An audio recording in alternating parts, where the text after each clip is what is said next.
Anselmo's Pick Podcast, Picks and Perspective with Chrys Johnson. Palpable paradox. Can you hear that? Yeah.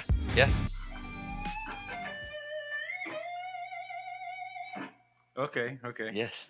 Okay, if the volume on that is good, well, we're good to go. All right. We're cooking with gas now, man. It's all good. It's all good. Dude, how have you been? It's been a long time. I've been blessed and doing well. Thank you. It's been a long time. I miss you. I miss everyone. We're all in the same boat together on this journey we call life on this planet, on this plane. And so, I've done the best that I could with my time. I had a game plan. If you don't mind me just telling you about like the COVID thing. Please do. In brief, yeah. We were on tour and with Overkill. And I will say it was like the coolest tour I've ever been on in my life. It was something that I've always like dreamt of when I was a kid. Now, what you think and what you perceive and what reality becomes, it's like two different things. But you have that feeling inside of you. I always had a good feeling. Van Halen was my thing. I was like, I was like a straight edge kid with just high energy and like loved life and just had these imaginations of how things were based on images I would see or whatnot. But when I got on my own and did start, it was far from it. Road life and it was just like a frightening experience left and right and just just weird things. This last tour, we woke up happy. We went to bed happy. Everyone in my band and crew got along, and we had this beautiful unity, and we were there for each other. And then add to that, every single band member and also crew members of Overkill, exactly the same. It was like a dream every day. Just the positivity and just like the momentum. It was beautiful. It was really really nice and that was going on. And while it was going on, I knew that the tour was ending at such a date and whatnot, and I didn't know what was going on. Well, I think we were going overseas, so there was a window, and so I had a game plan and to where I was going to come home, maybe take a day off. I don't know how to take days off, and I was going to get immediately into just going to, grab a cup of Joe and just sit here and just noodle, but whatever it may be, acoustic guitar, But I was going to write the new Exhorder album. That was my priority, and that's what I had told myself.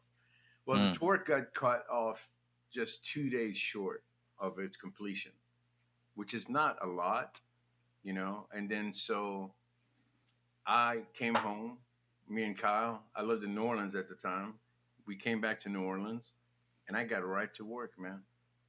I got right to work. I did exactly what I was going to do, and I didn't stop. And I don't watch television like the popular networks and stuff like that. I do not watch it. So I stayed to myself. I did just a lot of reading, and I did a lot of meditation, and I worked a lot. And when you have this thing in your hand, it doesn't lie to you. It's like a mirror. It just tells you the truth. It tells you the truth, and it's a beautiful thing, And then it made me very, very, very perceptive, closer to it. But at the same time, I got to play a lot more than I used to. And I told myself, man, you were always looking for this opportunity to kind of like slow down so then you can play guitar. Because when we would come home from tour, because the tour, you do one thing. And then people are like, what do you do when you come home from tour? And I'm like, I play guitar. Right. I play guitar because I don't get to play guitar on tour. Maybe on a tour was a little bit, but you don't get to like go deep and like kind of work on your weaknesses, embrace your strengths, and just write new songs, see what happens. It's kind of like chiseling away at a big giant rock, and then it eventually becomes this statue. And the thing is, like, it was always there. And That's my brother made a short film, and in it he had a little segment, and there were sculptors and stuff like that. And he's, that's it's always been there. Mm. You're not creating nothing. You're not. Uncovering it, There you go. right? I stopped actually saying, "Hey, I wrote this song. I came up with this, and I came up with that, and I came up with this." And because Mm. truthfully, this is what I discovered. I did something really musically like sound, and then after I had recorded it, I realized that I had only merely discovered it. I was Mm. so thankful that I had discovered it. And same thing with the statues. It's there. It's discovery.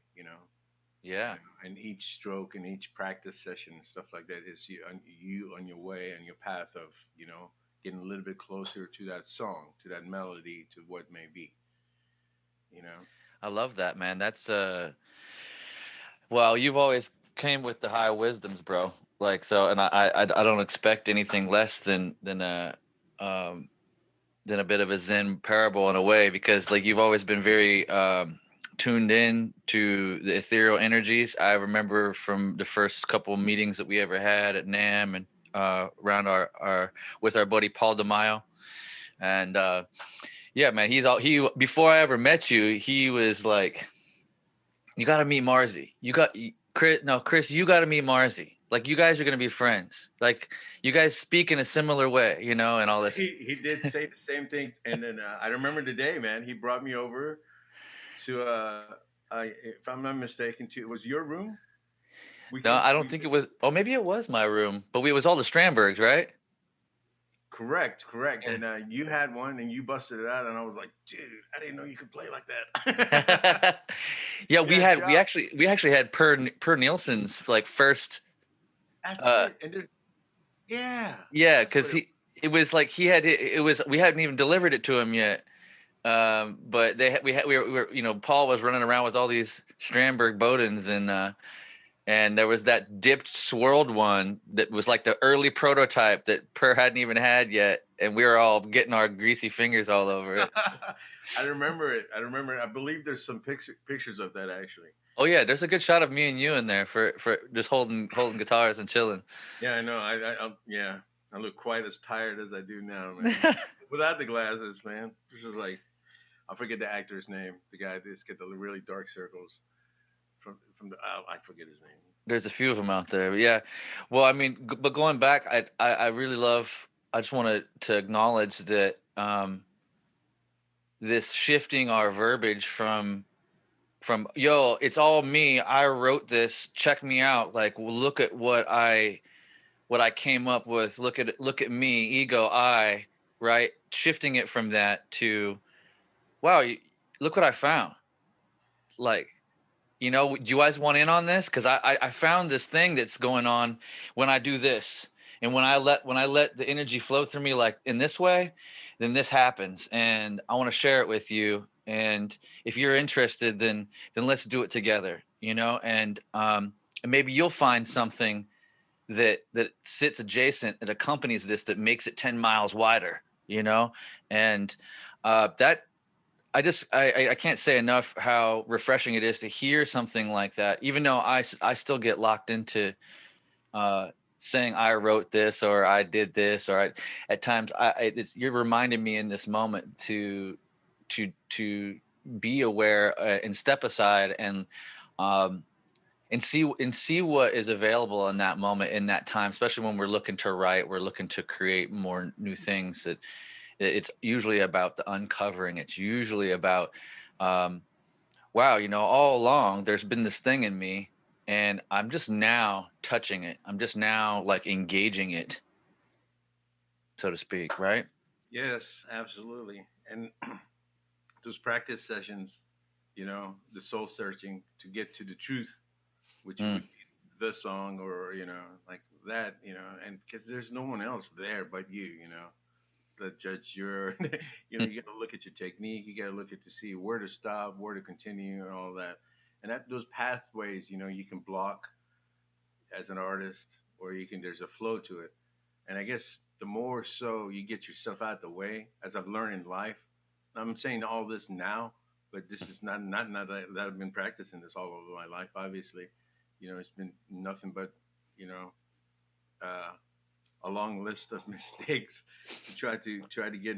But fortunate enough to get other opportunities to actually to go about trying to make it like at some point make try to integrate into a shift towards what I'm what I'm to be, Mm. and that's simply is to be, and not to become something, and it's just to be myself, and and then discovering things, uh, not writing it. Obviously, like you mentioned, the I, you get that out the way, and you just become a, I don't know. It's like you're serving the master, which is Mm. which is music Mm. and all that, and you become, after I'm sure um, yourself. I know you have, and your listeners, most of them. I'm sure everyone at even different levels of playing and have experienced that something euphoric happens after a Mm. certain time. Something happens if you give Mm-hmm. it something. I feel like it's like after if you go like an extra mile, like there's just this something reveals itself, and it's very beautiful. It happened to me when I only knew how to play two notes, but it was just like Really? something happened. The door opened up. Like it would happen at home when I was very little. A door would open up, and or a window, and I would go. Like I don't know how to explain it. It was just like so much out there. It was not frightening though. It was like exciting at youth. Mm. And then when you get a little older, and it's just like you hit certain limits, and it's like, oh man, you really gotta like climb really high to the mountain to try to get to the next rock. But you always have to climb it. It's like man, and that's I think what's keeps me humble. You know Mm. that, and my peers, and Oh seeing my the level gosh. of dedication, and that's very inspiring. That's always inspiring to see my peers and play. That level of inspiration is always there because the rest of the day, what can you do? You can bicker, or you can buy into fantasies somebody else has created, or you can just tune in. You know, Yeah. go Tuning within, in. go within before you go without. And it's like it's kind of like as simple as it may sound. It's like it's the wealth is right within, inside. It's just focusing, paying attention to it a little bit, and again, like a mirror, looking at it. Because me, I'm very critical, and I've always like now looking at myself, and I grew up not having a guitar lesson in my life, not knowing anything, and I embraced that for decades. And people would Mm. go, "You're playing a mixolydian," and I would go, What did you call me?" That would be my joke or something. I didn't know what a major or minor scale was. I didn't know anything, but I think through playing, I knew the C major, uh, the you know, by going around the guitars for so many years, noodling and fishing. I think I Mm-hmm. knew the C major scale basically with all the modes. I knew the neck, you know, but I didn't know all the variations and the chords and the adding this and that and that. So I don't know. Um, you see what I'm saying? It's like Yeah. I didn't have like a teacher to teach me properly, so I've been fishing, catching on to things. They're very meaningful to me because of the way they come. Because I'm going about it like a very difficult manner, but now now I'm paying attention a lot more to Mm. technique, to musicality. I'm learning a lot more, I guess. I don't know. Maybe I'm a late bloomer. All my songs, in the past and stuff like that, they're just stuff that comes on top of my head.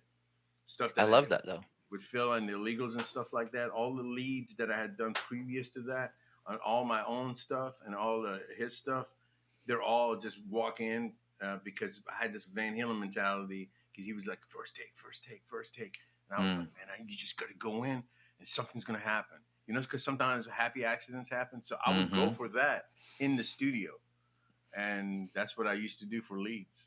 I love that. That's Heaviest Heaviest Texas came around.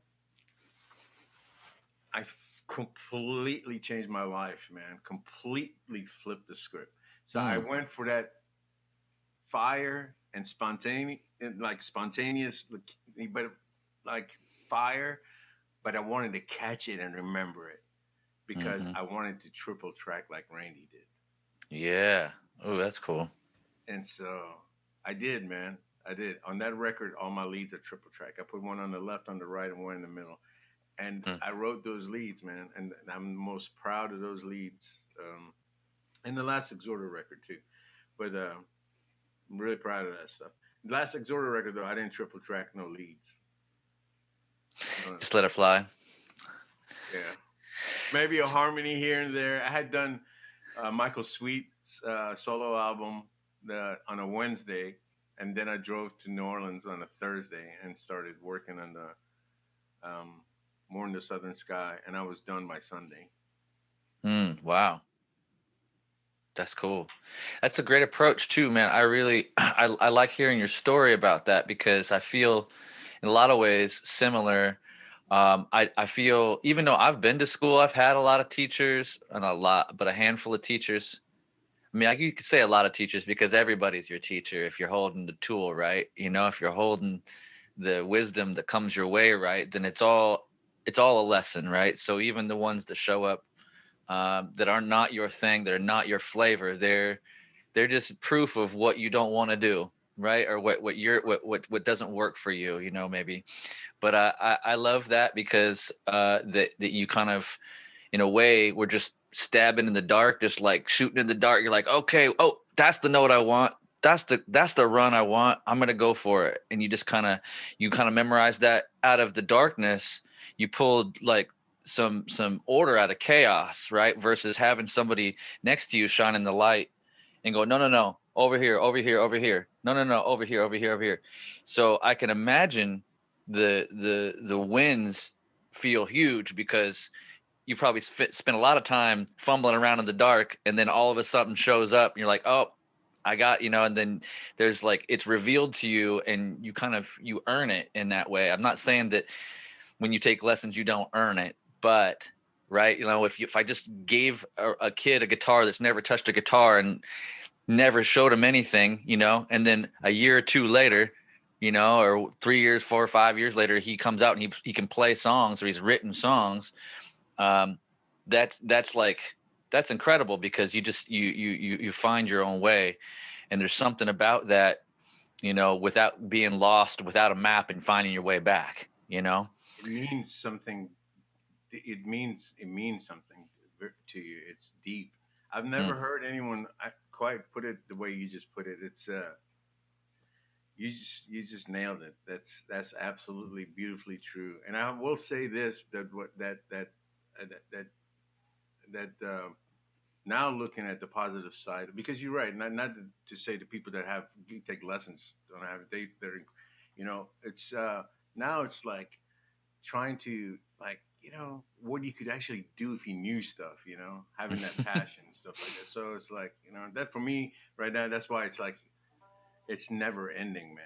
It's never ending, And I personally musically I'm the kid at the buffet line. I would go to a buffet before I went to like a fine restaurant. So hmm if you wanted like what I mean by that is I love the blues, man. I love Django Reinhardt, dude. I love mm, Jazz. I hmm uh, I love Dime. You know, Me too. I love Bulgarian women's choir music because I've never heard things like harmonically. I've never heard things like that ever before. Mm, I like traditional Persian music. I like Arabic music. I like West African music. I like like just about anything, man. I like pop music. If it's good, if it goes to when you're a kid, you're a great testimonial truth about it because nobody's no even if somebody was there to tell you what you like and not, you're gonna like what you like and you're not gonna like what you don't like. Musically, that was it for me. My first like my first for me, I think was Boney M. Boney M. Boney Who's M. that? Look it up. It's um, what's it? There's a song because of TikTok. Music's excuse me, has been going around. There's incredible women singing harmonies, and he had a raspy voice. And I don't remember where he was from, but the band was produced in Germany. Okay. From the 70s, super like disco, but like the women, man, those voices and the melodies were just like that was my first love. Um, what's there's a song going around right now by them, and if I just could remember, I'm not trying to think about it. So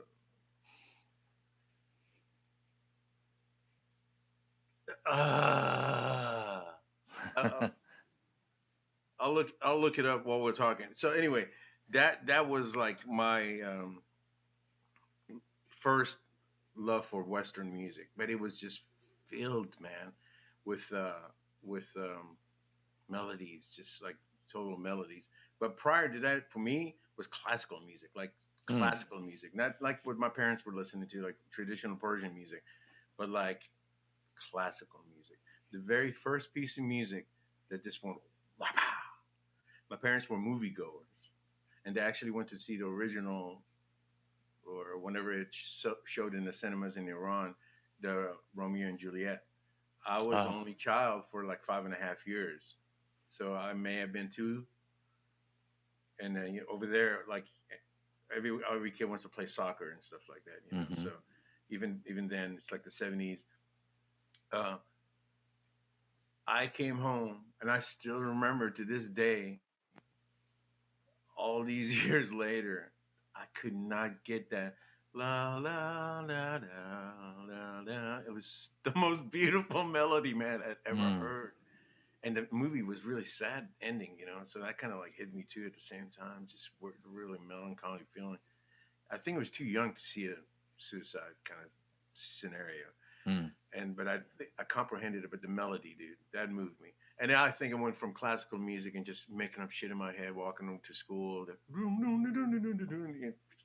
to disco. When I heard Boney M, I freaked out. I freaked out because we weren't in America yet. So in Okay. 1978 or 79, there was going to be like the revolution and like all this political stuff going on in Iran. My dad wanted to take us out of the country, you know, so we just refuged to we went to England, and then we came here. Mm. And to go back a little bit and speak about you said it so elaborately, man, about what it means to discover something in its purest essence. But I want to also talk about me saying I didn't have any teachers, because again, throughout my experiences, I've learned that, man, I was like, KOOL was a rock station in Houston. That was one of your biggest teachers. Mm. And there was FM 100 was also, we had two rock stations, and then we have a KPFT, which is like a public station. That's the first time I heard Maiden. Oh. Like I heard the Phantom of the Opera, and I was like, what, So, but when we came in America, you know, I had missed the Kiss train. You know, like everybody was into Kiss. Mm-hmm. I would have been too, but in 1976, I was in England or whatever. I wasn't I don't remember what was a hit back then or whatever. Like maybe ABBA or something. I don't know. I wasn't like rock hadn't hit me yet. My mom's cousins, like had the Rolling Stones, and I heard this and that. But like when we came here, I mean, I missed the Kiss train. I heard this thing called Eruption on the radio, and I would always hear the tail end of it going into "You Really Got Me," and I would always want to just jump around in the car when I would hear it. I had never sonically had heard anything like it before, and Mm. one day my dad like got out of the car and went to go get something, and he left the car, and I was in the car. I would always be hanging out in the car. I hear dum, dum, dum, I heard Eruption in its entirety going into "You Really Got Me." That changed my life, man. Then I had my first best friend, John Hamm. He uh he gave me the cassette. It Mm. was like really poor like neighborhood, and like had holes in their walls. He had nothing, and he Mm. liked Jamie's Crying, and I had heard that song, and I was like, I love that song. He was like, here, take this, and he gave me the cassette, man. And Wow. back then, you only heard what was on the radio, and I had only heard Jamie's Crying, Ain't Talk About Love, and Eruption. You Really Got Me. When he gave me the cassette, and I heard the rest of it, Atomic Punk. When Mm. when I heard when I heard "I'm the One," when I, man, that was it. And I had two cassettes growing up back, by the way, back then. My mom, by the way, left as soon as we got to America with my brother, and I Hmm. was like in Northwest Houston where there was nobody, and my dad would leave me that summer and just would leave. And I had these, uh, I had Van Halen, I had what was it? Yeah, Van Halen one and Zeppelin two. That's it. Hmm. That those two and the radio. So Those were how old were you about that time? uh, around that time, like 10, 11. And had you already started playing guitar? I Or got my first guitar actually when we were in Iran, man. oh, you did when you was little, super little? Seven. Seven. Okay. So my uncle would rest his soul. He just passed prior to us going on the road. Um, he would walk me Fridays, which is over there, like the weekends. You work. They work 6 days a week, and they get one day. Hmm. Friday is like the weekend. So Fridays would be games, and he would walk me to the stadium, from where we lived. And I don't know, maybe it was a couple of miles. It wasn't that bad, but it was just like I just remember just the thrill of just like you amongst thousands of people walking to get to the stadium, and Hmm. you go in, and the game's on, and if the team won, the excitement, it was like it was incredible. You would see the goal, but Hmm. then the rest of the time you were seeing somebody's ass or somebody's back because I was a kid. Everybody's jumping up, going crazy. On the way to these games, there was a music store, and they had a red electric guitar in the window. You know, in the window they had maybe a trumpet or whatever, but there was an electric guitar. Uh, I can't tell you what the shape of it was. It wasn't a Strat or a Gibson or anything like that. Even going back then, I can't think of it. Maybe some kind of Italian guitar. Hmm. So I was flipping dead set on this thing, man. I loved music, but I wanted to play for Liverpool. I wanted to be a professional soccer player, but I loved music because my dad loved music, and he let me like he would let we had a nice stereo in the house. So he would let us like he was cool with volume. Hmm. So it was kind of daring back then. It was just like crank it up, you crank it up, Boney M, and um, but I was naive, very naive child. I'm still a naive person, so um, innocent, I guess. They told me that I said I wanted it for my seventh birthday. I was dead set on it. They said, "Well, man, it's electric, dangerous. You could get shot. You could get electrocuted." I shit you not. And I was That's like, funny. it's the truth. I was like, oh man. I think I knew half of it, like it was bullshit, but I was like, they were willing to get me a guitar, but an acoustic. And Hmm. the myth, acoustic first, Sure. electric and all. And it's a lot cheaper too. So they got it for me. They got it for me. I I was looking at this wonder, this thing that was it was an acoustic guitar. It was probably parlor size. Hmm. I do remember it did have nylon strings on it, and then I remember looking, and then my brother like set it down, and because I told you it was like five and a half different. He was a year and a half, 2 years old, so I can't really get mad at him. And I look look over here, and he goes, and he jumps right on top of it. Oh. He breaks it. Um, so that was it, man. That was it. That was it. I had it for one day. Oh. We came to America, and I did not have another guitar because somehow my dad, loving music, didn't want me to ever touch it. He didn't want for me to have anything to do with music. But I Hmm. was so drawn to it, uh, I went for it, and it created a lifetime of like shame and guilt and like weird things I had to deal with that I don't think a lot of people dealt with. Because I remember even being younger, like at 14, and having Frank Villegas, a Cuban guitarist, rest his soul, that was a senior in my school, and I had just become a freshman, telling me, "Man, you have a lot of potential." And I remember Hmm. telling him, "Man, I'd be badass if I wanted to, but I'm not going to do it. My dad doesn't want me to." I literally said that. I literally said that Wow. because to honor my father. So I was just like, I still played it, you know, but I wasn't going to be a pro, or I wasn't going to do any of that. But then, like somehow, I guess I kept like just going after this thing that called me and called me and called me because man, I didn't smoke weed, I didn't drink beers, I didn't have friends. The Mm. only friends that I had, my best friend, my best friend. Like I learned how to speak English, and then I went to Clifton Middle School, and I saw this dude who looked like Ted Nugent, you know. And I used to always imagine somebody like looking like him playing drums for me. You know how people do the beatbox, man. Yeah, Sure. I used to do that shit. I used to do that and then and then write songs. I know that's probably common maybe now, but I didn't know anybody back then that did it. Freak out. I used to go, all that with my mouth shut actually. Okay. So I used to do that on the way home and fucking think about songs and fucking Van Halen and Zeppelin were my favorite two bands. Man, it was like Zeppelin or Van Halen. I loved Black Sabbath. I loved Pink Floyd. I mean, everybody had a place, but Zeppelin and Van Halen were like two gods for me. Um, I couldn't get enough. And then I met this guy named Bloss, and he became my best friend, man.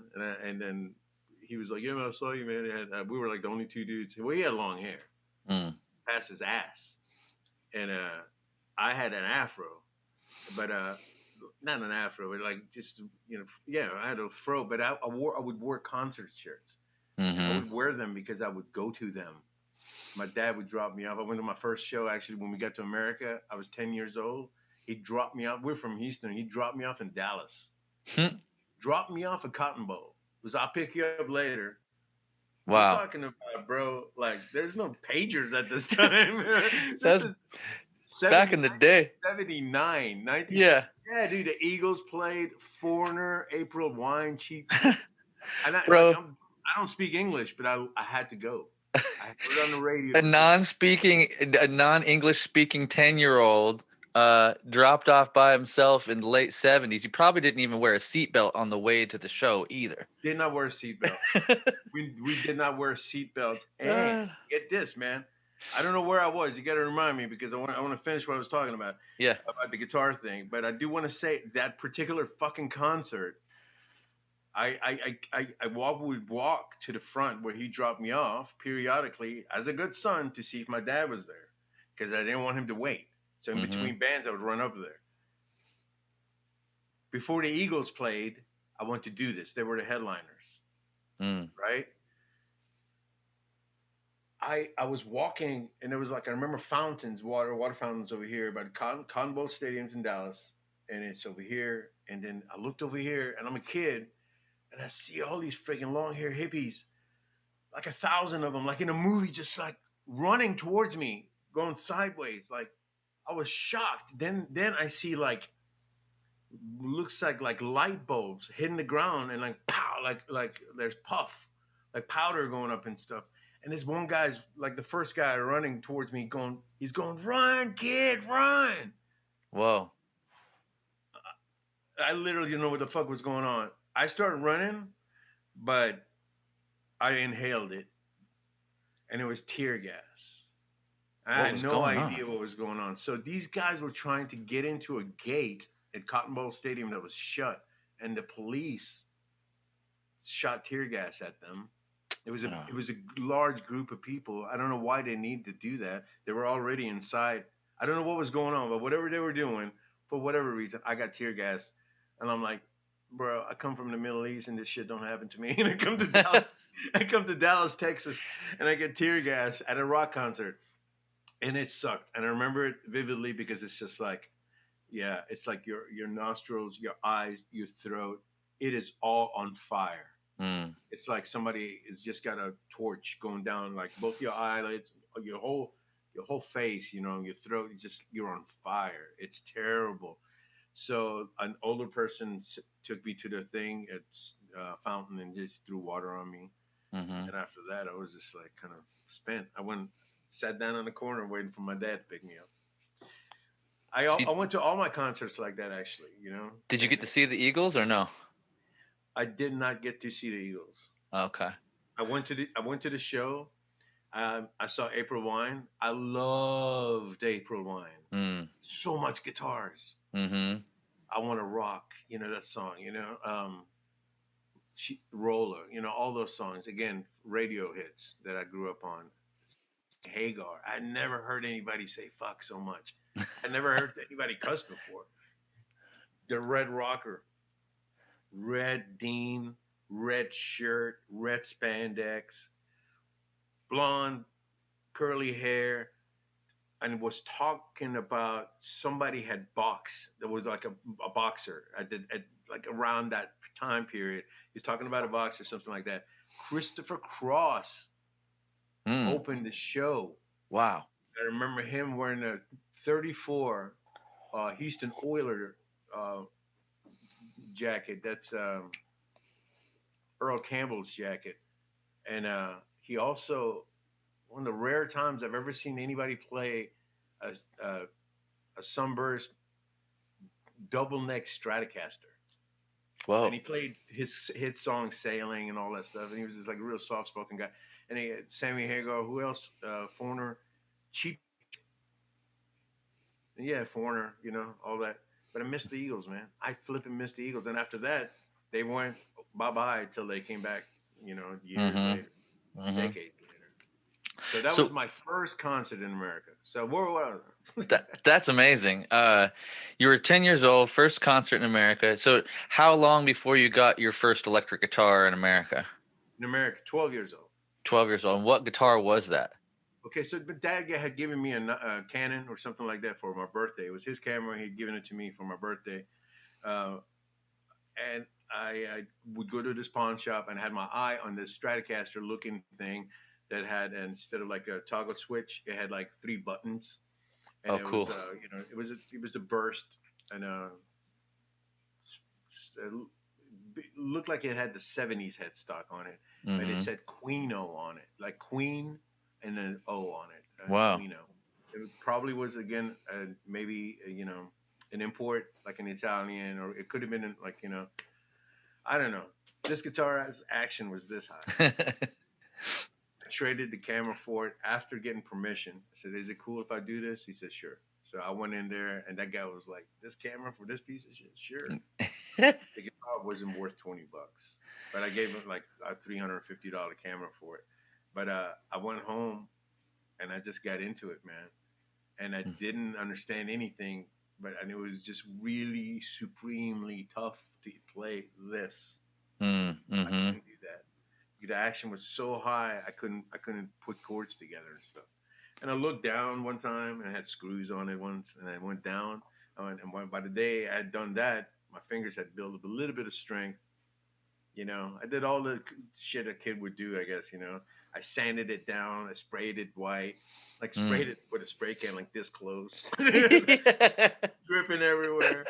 I put like masking tape on it, like Eddie, and I taped. I did Oh that, yeah. did all of that, but I didn't know how to play. In fact, I didn't know how to tune. I didn't know how to tune a guitar. Um, um, then I Did, met Bloss, and Bloss said, have you met Devin? And I said, the big Mexican guy? And he goes, yeah. And I'm like, how old is that dude? He goes, he's 15. I'm like, dude, what the fuck's he doing in junior high? I'm still friends with Devin. I love him to death. I love all the people that I played music with so much. And it's so cool to still like, talk to them and all. mm. But yeah, when we were in junior high, Devin Chapa would drive his brother Chevelle to school, in junior high. It's not high school. He drove his Chevelle to school, man. And he was like 15. We were all like 12 and shit. But he played bass, and he had an older Mm. brother, and they were all into like Sabbath and Alice Cooper and like the Iron Maiden and things that they kind of opened up to me. Even like a band called Judy's, which is like Mm. a Houston thing. They were like a new wave punk band from Houston. They didn't have guitar. It was just like I think bass, bass, keys, bass, and drums. Mm. Super cool songs. They introduced me to all kinds of stuff. So he goes, Devin, and I was like, yeah. So me and Blossom, Devin would come tune the guitar. He was like the elder, and we would play Iron Man. You know, Yeah. And then after Iron Man, and we literally would go on my guitar. Devin would go, and until years later, my friend would, like, one of my buddies was like, "What the fuck are you doing, dude? You're not supposed to do that to your guitar neck." He would bend my guitar neck. I didn't know it was a big no-no. So we started playing. That's where I started. I started with those guys, and in fact, by the time the first talent show came, I didn't know how to play guitar well. Bloss knew how to play "Born to Be Wild." When I say Bloss, let the audience know I'm talking about Bloss Elias, the famously known for his role as the drummer for a band Slaughter. Oh, And wow. and after Slaughter, he became a Blue Man. After Blue Man, now currently he is playing drums for Trans-Siberian Orchestra, which Whoa. I've seen. I saw we last time he was in Houston. We had lunch and I saw pictures of him, and he's like suspended in the middle of the stage, and he does all this stuff, Uh-huh. and it looks like his show. And man, it brought a tear to my eye. Also saw Slaughter one time open up for when I was in my super joint days, dude. When I was like Mm-hmm. anti-glam, saw him open up for Poison at in Houston, and then that brought a tear to my eye too. As I was watching my best friend play at Woodlands in front of thousands of Mm-hmm. people.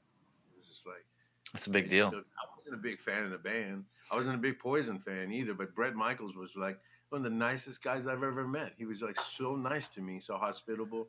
All that, nothing but love for all of those people, man. Yeah, and that's your That dude. was That's fun. that's your buddies up there getting somewhere, and it feels good to see your buddies get somewhere, right? Exactly. I'm an immigrant kid. I come here. I saw this guy because of our rock and roll shirts. I mean, you want me to really tell you the interesting story about all this? Sure. All right. Well, I was in seventh grade. I kept seeing Bloss. I learned how to speak English in seventh grade. When I got into eighth grade, my English teacher, rest her soul, she passed away just like maybe a year or so ago. She really loved me. She really encouraged me, man. She made me, it's just like I didn't have a parent figure in my life. I didn't have anybody to give me positive reinforcements. And I was living with a mom and a brother who had just, I was separated from. That was like, and culture shock at the same time. And Mm. then a dad that was never around. I was like just raising myself. So having some teacher that just smiled at you and said anything good about you was wonderful. Well, it was awesome. My time in her class was awesome. The only weird, she like I did really good. I excelled. I like for math I was really good at math. I didn't understand science that well, but in English, like as soon as I learned how to speak English in sixth grade, at the end of sixth grade, seventh grade with her, she was impressed by me. The only thing I did was like not truthful was that Halloween she asked us to write a poem. I knew Lady Evil from Heaven and Hell. I had memorized it, so I wrote it. I wrote it in class. She was like, "Write a poem." She was like, "Oh my god, I wrote Dio's poem, Dio's lyrics." She was like, "Oh, this is so good, Mr. Montazeri, this is so good." And she put it out in front, of the class. You put all the A's and stuff like that, show off your students. She put it up there, and I remember my Mexican friend saying, "It owns the Sabbath." I said, "I know. Don't tell her, man." So, Shh. that's a funny thing that happened in that class, and I really enjoyed being with her. And then one day, they yanked me out of her class. And there was a teacher in school that had a reputation for being the most meanest and strictest, but like the smartest kids in school. Bloss being one of them. Bloss is supremely intelligent, Mm. and he was in that class. Like all the smart kids were in that class. Well, she had said that I was too good for her class, which was regular English, and wanted me to be in advanced English, which was Miss, I forget the lady's name. I remember her. I remember her saying, which was procrastination is a theft of time. Mm. I know that phrase because of that teacher. But anyway, the first day I walk in, and like as soon as I walk in, first chair on the corner, right here is Bloss. We nod heads. We don't know each other. I go sit exactly on the opposite corner, and she tells this class is like flipping quiet. Everybody's heads down. They're doing their assignments. This lady is like no nonsense, which was again a great thing to happen to me in my life, having her. Not wanting her, but then getting to have her and all that. Not wanting. I was in my comfort zone, I guess. I got Mm-hmm. taken out. Well, first day of class, she goes, get together with someone else and go draw adjectives or something. I don't remember what she said. I don't know if it was me that walked up to Bloss, or Bloss literally just walked to me. I don't remember how it happened, but I think I asked him, "Can you draw a drum set?" He goes, "Can you draw a guitar?" And I was like, "Yeah." So we drew a stage set. Mm. I drew the guitar and he drew the drums, and like we drew a stage together. That's how we met. And then he goes, "Have you?" He goes, you play?" I go, "Yeah, I play guitar." He goes, "I play drums." He goes, "Thinking about jamming with this guy Devin." I go, "That dude that drives to school?" He goes, "Yeah, he plays bass." So again, they all played guitar too. Mm. Devin played guitar and bass, and he came over. We started with Iron Man, and we ended up playing that talent show. And by the time the talent show had come, I didn't know anything. I didn't know like a whole song or anything. Bloss knew how to play "Born to Be Wild." We had one song to play for the talent show, so they gave us "Born to Be Wild." So we got together with this drummer that we knew from school that was into country music. We got together with him at his mom's house and practiced a couple of days a week. What you call it? That song, Born to be "Born wild. to Be Wild," and we played it. And then the day that we did play it, that day changed my life. Mm. Day changed my life. Changed my life. This you say that term when you're shaken, like in a way at your core that you never forget. You Mm. have this feeling that's just it's beautiful to say the least. I don't know how to explain it. I could try to. I could try to explain it. It was my first time ever being on stage. I had Mm. already seen Van Halen on Woman and Children first. I had seen Van Halen live. The energy level was out of this world. I didn't know what the heck we were going to do. I was a terrible singer, by the way. My voice was cracking and all this stuff. I think now we were like trying to go on 13. We were 13 years old now. Mm. Yeah, we're 13 now when me and Bloss met. And they gave us this song, and I remember going and seeing this girl sing a Whitney Houston song, something. I don't remember what it was, a hit song at the time. And when she finished, everybody clapped and got up, and I was like, "Holy crap!" I went around and I said, "Bro, if we get half of that, I'll be elated." Right? I had a jam box, right, with the plug because the stages have like electrical thing, and I put it there with a cassette, and I was going to Mhm. hit record, right? They come up to us and they said, "We're not going to have time for you guys." Ugh. Like my heart went like broke half. We couldn't even accept it. I had so much writing on this, man. I was like, I wanted to play for. And the school was like ending. It was like the 2 days left from that school year. And at 3 p.m. when the bell rings, you better get to the bus because the buses leave. And if the buses leave, the buses leave. Mhm. And I don't know what happened, man. I forget the lady's name. I think I saw me, and I was started about to start crying, and she just goes, go ahead and do it." And right then and then, I told Devin, I said, hit a note," and I had already hit play and record on my cassette recorder, and I said, "Hit a note," and because they had the curtains shut, the bell had rung, so the Mm. kids got out of their seats and they were walking out. He hits it. I'm like, "Hit it, man, hit it." He hits, goes boom, and they open the curtains while he hits this bass note. Now, Chris, I know we're gonna run into each other at NAM hopefully soon or whatever. I have this. I put it. I transferred it digitally. I have it on CD, and I'll transfer it to my phone or whatever. I have it. Amazing. I have it, and what it sounds like. It sounds like a Beatle concert. Whoa. Now this is a cassette recording I have of us playing. It's just the most horrendous sounding band you've ever heard. Bloss breaks a string, and you can actually hear it. Bang! You can hear it, and we used to always laugh at that. Me like singing like broken English, not even knowing how to sing. But dude, I had seen Van Halen and I knew where the accents were. And I went to Walgreens and I bought streamers. Mm. And the first time I went, Born to be Wild, and Born to be Wild. When the beat hit, man, I threw that first streamer out. Man, it was like a Beatle concert. And because the kids had gotten out of their seats to go, when we played, they all ran up to the front. And Perfect. so I experienced that concert feeling at 13 when we finished playing. Bloss, me, and another friend of ours, he was a Puerto Rican kid, was walking to my dad's apartment. I kid you not, man. It's like if like you see my fingers were walking, I was doing this. This is how I got. This is how I got home. Yeah. Floating. I floated home. Yeah. I couldn't explain the feeling.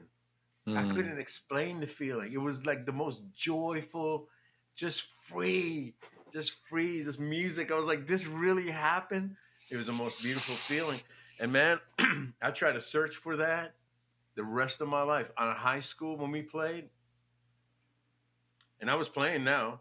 Like the next time we played on stage, I was doing, and everybody was like, "Oh my god!"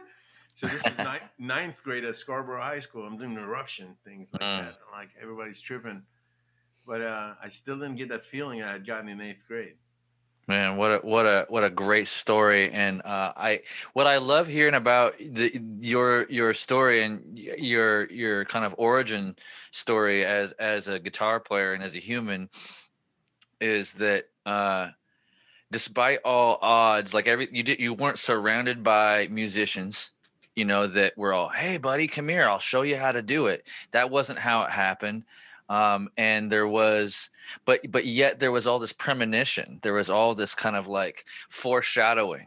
You and Bloss drawn together. First thing you guys do is guitar and drums on a stage, and then, and the fact that you made it, that you just by the skin of your teeth made it into this talent show, and by the skin of the teeth, they almost didn't let you do it, but yet you got to, and it was all kind of against the odds in a way. Like that's what not having the parental unit, to go, oh no worries, honey, we'll go get you a guitar on Thursday. That didn't happen.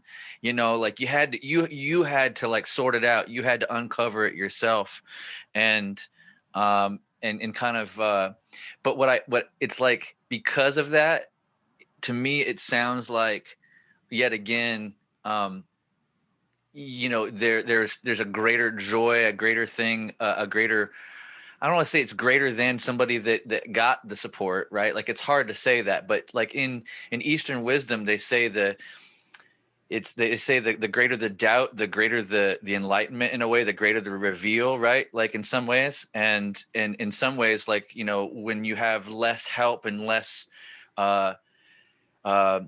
support, when there is a win, it's like it's just, it feels, there's a greater contrast. Let's call it that. There's a greater contrast, right? Because you didn't go from, oh yeah, no problem, we got you, and we're just gradually growing up into the thing. It went from like, I don't know what the hell I'm doing, I'm just gonna fuck around and find out.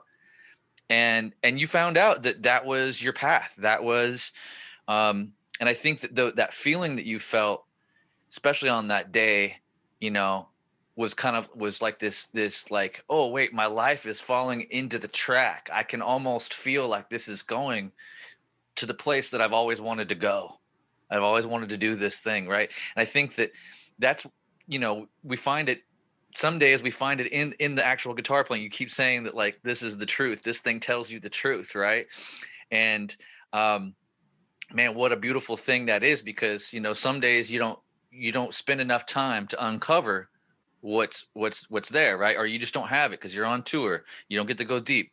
Like you say, you get home, you get time, you get the pandemic, and you get this time off, and now you can fight through all the stuff that you normally do. You can kind of run through all that stuff, and then eventually, if you stay long enough, if you sit on the meditation cushion long enough, right, it gets revealed to you, right? Like you stay the chorus, and that's part of what has to happen when when there is no guidance. We just have to stay I don't know what's on the other side because there's nobody telling me, yo, look, kid, if you stay here long enough, this is waiting for you. It wasn't quite that. You kind of had to put all those pieces together on your own. You're like, well, look, those people are on stage. Van Halen rules. Led Zeppelin is amazing. Maybe there's a place for me in this. I don't know, and you just. I really, truly have to say that I love hearing you speak because because look, this is what I'm about to tell you is going to probably reveal a little bit more about that day that changed my life. But what you just did is you're revealing to me a lot right now. It's and about my own self, and I really didn't really understand that, and I just sat here and told you what it felt like. But after hearing you talk, uh, let me explain to you kind of sort of a little bit of backstory behind that one show, the first show. Mm-hmm. I was in a pizza inn with my father, and I was like so um, innocently, lovingly, just elated and happy to be playing with these guys because I used to like dream of being in a band, you know, because I just, like in sixth grade when I didn't even have the guitar. I remember that summer coming up, somebody was like, "What are you going to do?" I'm like, "I'm going to play guitar." In seventh Mm-hmm. grade, before we any boss had ever met, they're like, "What are you going to do this summer?" I was like, "I'm going to be in a band." It wasn't lying to anybody. You just like, it's kind of like you foresaw everything. When I told my father this, because I was so happy that it finally happened, he had like an atomic bomb reaction. Mm-hmm. Like I kind of like just grinned and like looked in shock. I didn't eat my pizza. I didn't eat my food. I didn't have my drink because I was really happy to tell my father that I was in this band. And for whatever reason, my father had such a bad reaction. He did pretty much everything but beat my ass, dude. Like he starts screaming at this restaurant, cussing me out in a different language, which is like at that age when you're a kid, it's just like Mm. already embarrassing. But when your dad's like screaming at you, and like everybody and the mom's looking at this one table, going, it was kind of like I was like could not fucking believe it. He was like basically telling me, "You will never be in this fucking band. You'll never be in the music. If you're gonna play your guitar, it's gonna be for family at a picnic. You're gonna play for your family for a picnic. You're gonna be a lawyer or you're gonna be a doctor. Like I'm not even kidding. Like the Mm. typical Persian thing. Like you're not gonna be in this band. Like he didn't give me like you know he just said no. Mm. So that's when I was speaking of the guilt and stuff. It's like it started there because my heart like it knew it belonged here. It didn't ask. It was like it knew it was home. But yet my father, who I loved and was my father, just had this worldly, ugly, supremely ugly reaction towards me that I knew that was like inherently wrong, but the impact of it was just like so during this time period I I snuck out the nights we had to go practice, and I Mm. wasn't taking a guitar with me, so it was just like I snuck out the times that we had to do it, and I kept it away from my dad. Um, I think it was when I told him we were doing the talent show, he fucking freaked the fuck out, and he said, "No, you're not." Mm. And then he had blood clots in him. It's like inside of him, he got sick, and then I remember him being at the hospital, and we don't have family; it's just me and him. And I remember going to school, eighth grade, and then leaving school, and one of his co-workers would pick me up and take me to the hospital. And I would go in, visit, and all that, and I would just sit outside till midnight or whatever, till it was till I would go home and then repeat the process. I would not do anything else. I was there for my dad, and it was the whole spring break. It was like every day for spring break and stuff like that. I remember one of his coworkers going, "Man, you got a good son, man. He loves you, man. Mm. Baby, stands by your side 24/7." And I did that. that talent show was coming, man. And the just like, do I honor my dad or do I do what I'm supposed to do? Mm. I followed my heart. And what happened? And just like you poetically just put it, I never heard anybody say it. You know, you really, really beautifully. I'm gonna go back and watch this podcast because both times you've spoken, because I know I talk a lot. You've made some elaborate. You just literally nailed the head, nailed hit the nail on the head. It was probably that made me so elated because it was just like proof that there was you know, I was looking at all my classmates, eighth, seventh, and sixth grade, losing their mind, Mm. smiling from here to here, screaming in happiness. I was like, how is this bad? You know, Right. I don't smoke cigarettes. I don't drink. I don't smoke weed. I don't do acid. I don't do drugs. I love music.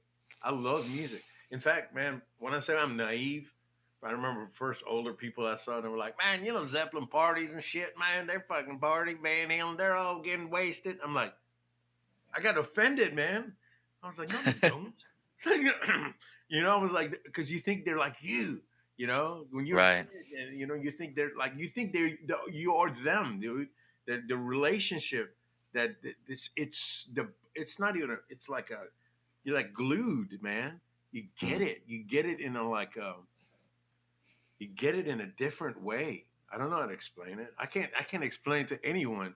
The first time I heard Time by Pink Floyd, the Mm. first time I heard Eruption and You Really Got Me, the first time I heard Babe, I'm Gonna Leave You, first time I heard Stairway to Heaven, I can't explain these things to you, man. It's like God coming and going, here you go. And then it's like, wow. And, you know, I knew I wanted to do it, man. But as far as playing and, you know, consistency and stuff like that, I had a problem with supreme insecurities where I didn't think I could learn things note for note. So I never learned. I was like I dabbled and knew like the beginning of Eric About Love and a little bit of this and a little bit of that and a little bit of this and that and that.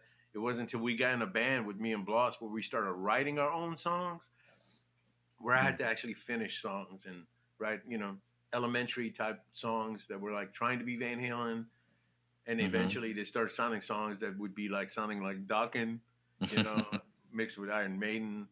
And then, you know, Metallica comes out and then pretty much changed everything for me. Mm. As far as heaviness goes, Big deal. for me that was the big deal, you know. I'm not so like such a kid that was like had such a wide very I have a lot of friends, but it wasn't like I was only introduced to things on the surface, you know, what I heard here or whatever there, and if it appealed to me or if it didn't, you know, but I didn't know like supreme underground stuff, you know. Sure. Like Slayer wasn't my thing, man. At first I was like, this is scary, you know, when I heard the lead. When you hear the leads and you think, you know what I mean? It's like Yeah. now it's for me it's an art piece. Yeah. Like, But it's back in the art. day when we were young, man, like, and I mean, I want to say that I feel very akin to that, what you just said about not really learning to like note for note and not learning the full songs and stuff. Like I've kind of had that weird little phobia my whole guitar playing life. Like it's only in my adult life later on when I got into bands, you know, when I was like with my brother in early times where we actually started finishing songs.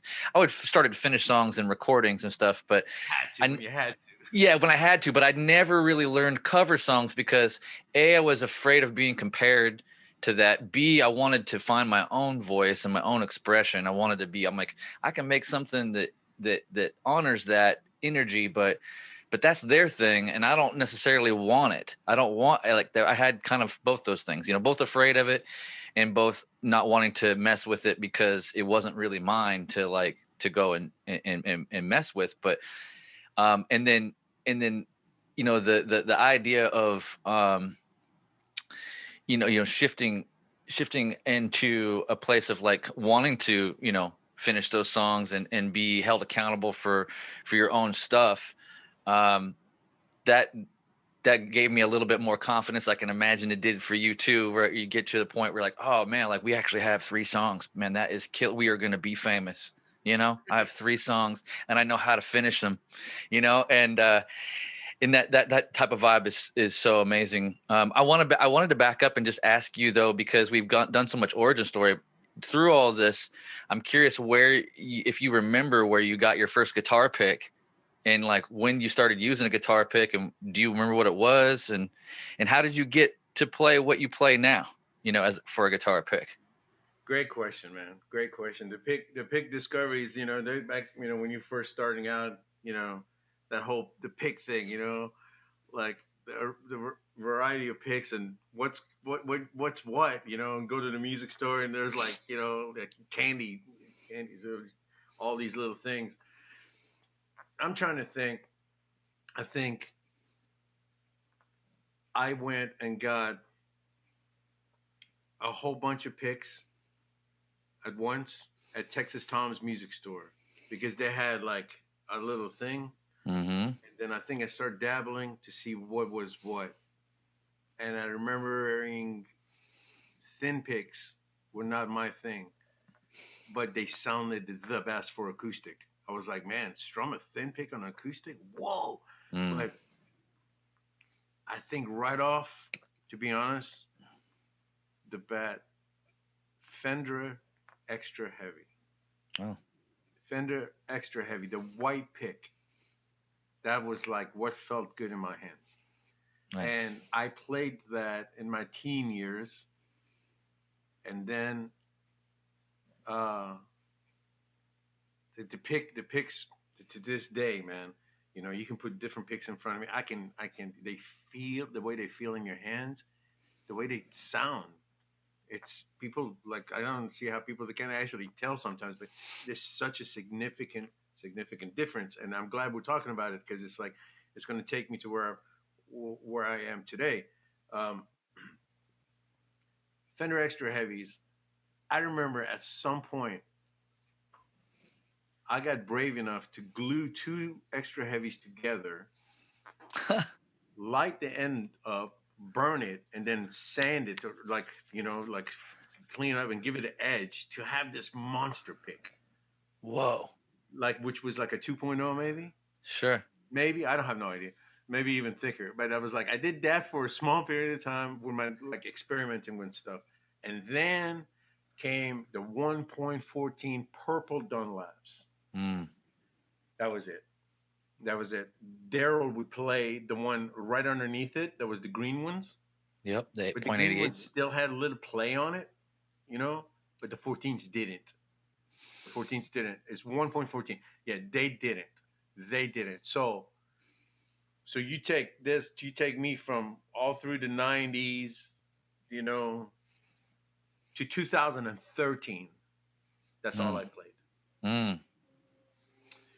Somewhere between 2013, maybe within that year, or 2014.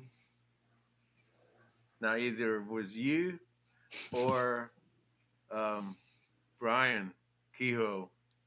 Yeah, one of us. Sent me a whole crap load of picks. It was like, oh, try these out. And it's just like, it's almost like, when you get a lot of picks, it's like, you set them down, you pick this up, you play, you hear how it sounds acoustically. You hear what it sounds like with the amp. You hear how it feels. And you go, and there's so many different ones, and then you start to kind of like, the ones that really don't feel good, you just kind of, okay, put these 5 over here, and you just focus on these 3, on this 4. And all of a sudden, man, I get this 1.35 in my hands. And I liked it so much that I guess, where's the camera for this thing? Oh, yeah, that's it. So that's a good looking pick. This is my Dunlop Tortec 1.14. First pick I had a pick contest, and this Russian kid drew a High Priest of Distortion. That's awesome. And then made this pick, and I played it. And these are the picks I give away, and I don't throw picks out. If you come to the tour bus behind whoever is like interested in anything with the band, I mean, I'll go to the front of the, when we finish playing, I'll go to the front, shake everybody's. I'm like right to the front, like right after we finish playing. Yeah. and then we go to the merch booth. Wherever, if you want to pick, I'll give out picks like that.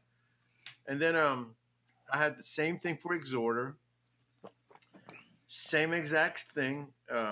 One side has got my signature, and the other one says Heavy as Texas. Oh yeah, yeah. That's the T3, right? That must have been Brian Kehoe that got you on that T3 because it's got the tip that's a little bit more like a Jazz 3, right? Exactly, exactly. So I will say this: that I used to sharpen my purple ones.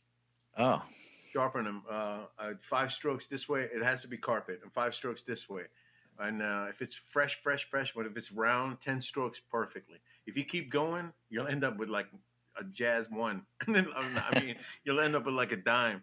Yeah. I've screwed up a lot of picks, but then I had my guitar tech like master it, and he would have it. And then so these would like without having to like really create an edge on them.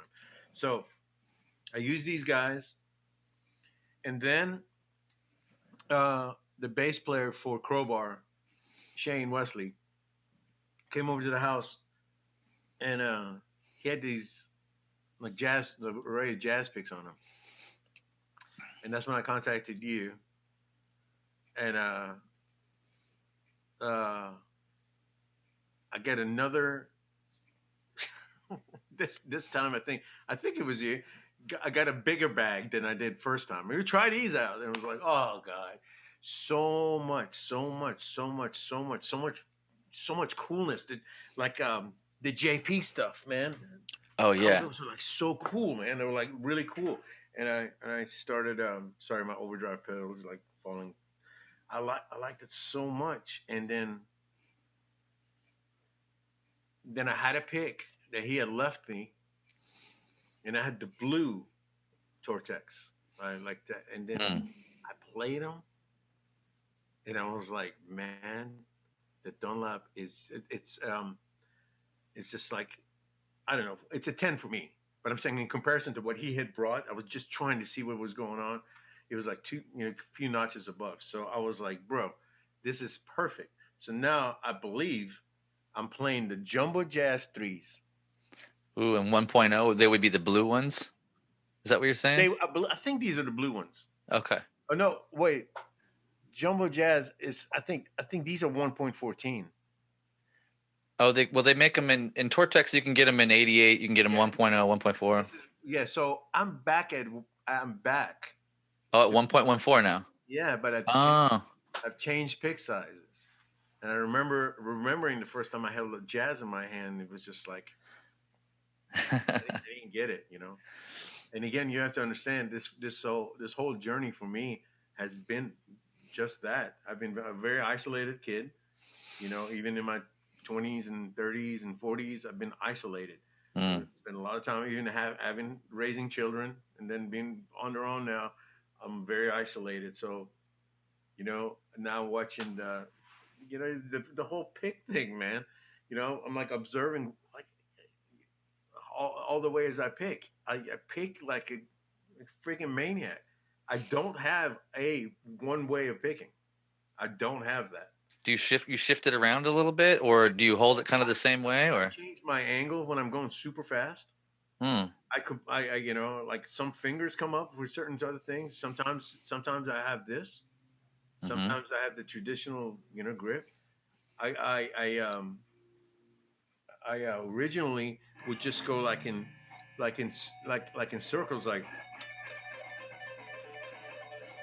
Oh wow.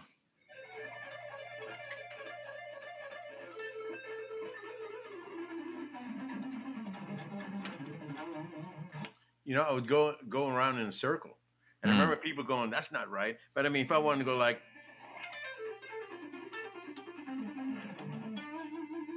then nice. I'm just doing this, and then so there's also, things where we're like.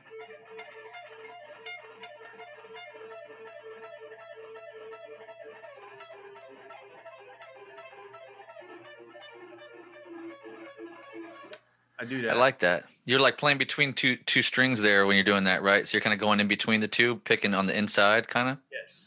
Yeah.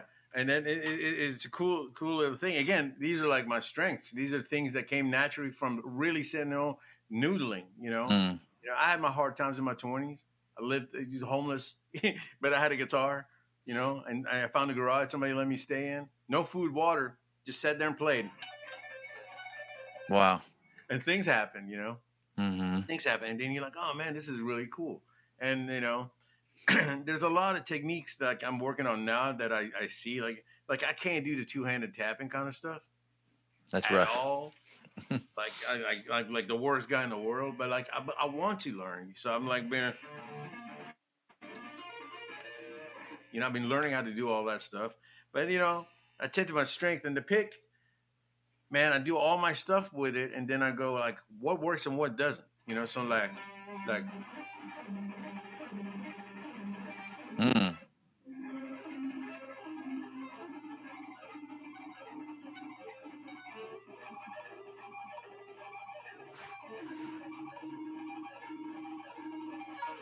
it Wow. for me. I mean, it has to like everything about it has to like it's got to work. And then like sorry, I had another pick.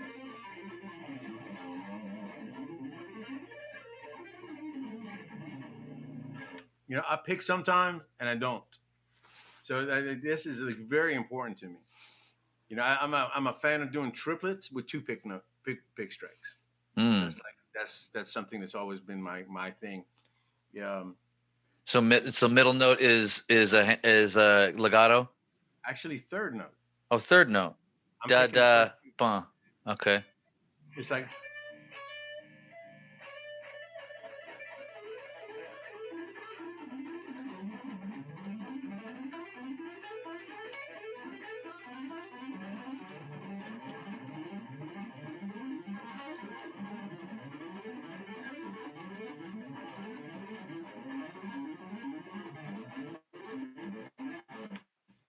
so two Awesome. notes, and then I get triplets out of it. It all started with like I don't know if the volume's good or not. It's a little low, but it's okay. I don't want to be too loud. I just want to demonstrate it. So I was like, for me, like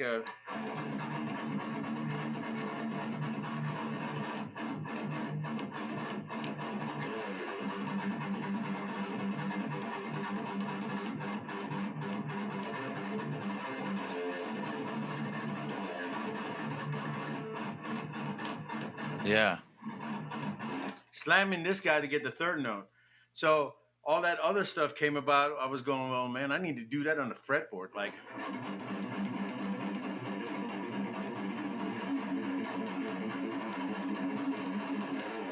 and then I was like, man, if I did add a note to it, then I could get quads.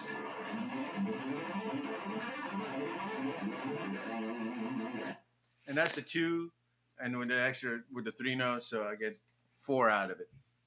That's awesome, man. Thanks for showing off those different techniques. I really dig that. Now, this leads me to want to know a little bit more about your guitars, because when we first met, you had a Washburn signature, and that's your pup. What's the pup's name? That's Memphis. Memphis. Boy or girl? She's a girl. Oh, She's like a rescue dog that my daughter brought home one time, and then the next day she was like, "Dad, they won't let us keep her in Mom's apartment. oh, You have to keep her." And bummer. yeah, she's the most gentle. This dog doesn't have mean bone in her body. I know people say that, but she like if it's a little Chihuahua that's like barking and going crazy, she doesn't bark or she doesn't. She barks, but she doesn't get angry at no one. Same with my girl. She's sitting right here. Kimsey's sitting right here. She's the same thing, man. She looks a little, to some people that don't understand or don't know, they're like, "Oh, that Brindle pit bull that you got." I go, "You have no idea. She's a boxer pit. Like, you just look at her wrong. She's gonna flop over on her belly to have you pet her belly." That's what she is. She's a You know? boxer pit. Oh, she is too. Yeah, yeah. Aw. I had to, because I wasn't sure, and I had to ask my vet. But her brother doesn't look anything like her. Her Wow. brother looks more of a boxer. I see. But I see. yeah, that was like that was my only complaint with her when she was, you know, I can't get her. She says hi like this. She gets up and she has to say hi like that, and you know. Yeah. It's like boxer breeds have more or more handy, right? Too. So like they want to do that. She's the same way. Not, She my mom's not a big fan of it. yeah. So I yeah, have a man. Yeah, that's Memphis. well, I've been noticing her back there, but I didn't want to. I was I want to just waiting to noticed say. her. I was gonna wait and say something later. But yeah, been tell me about because I know that you had a Washburn signature, and then now you got the Solar, which both guitars are very cool. I loved what you had done with the Washburn signature, but I don't know. Are they even really doing guitars much anymore, or is it just like maybe they just kind of ramped down and you needed to move on? I don't know. Tell me a little bit about that.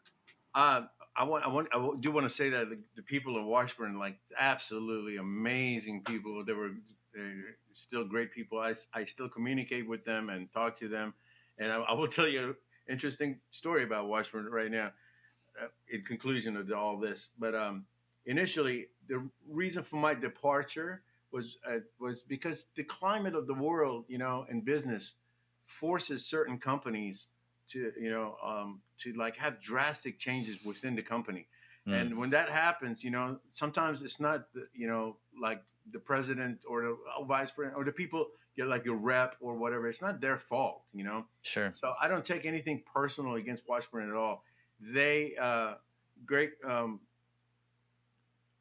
Gil Soli, when he was with them at the time, took me out to dinner one time, and I never even thought about a signature guitar. I wanted to work with Mike Fortin on a signature amp. Mm, Like I didn't. This wasn't my idea to have a signature guitar. Greg, he said, you know, we got this new line Parallax coming out. You know, help us like get these off the ground. We'll you know, and then we'll work on getting you a guitar in a couple of years. That's literally what happened. It's mm, exactly what happened during that time frame. You know, we did the step by step process, and then Greg Hertier and I, he was in Holland, and I started actually going after a design.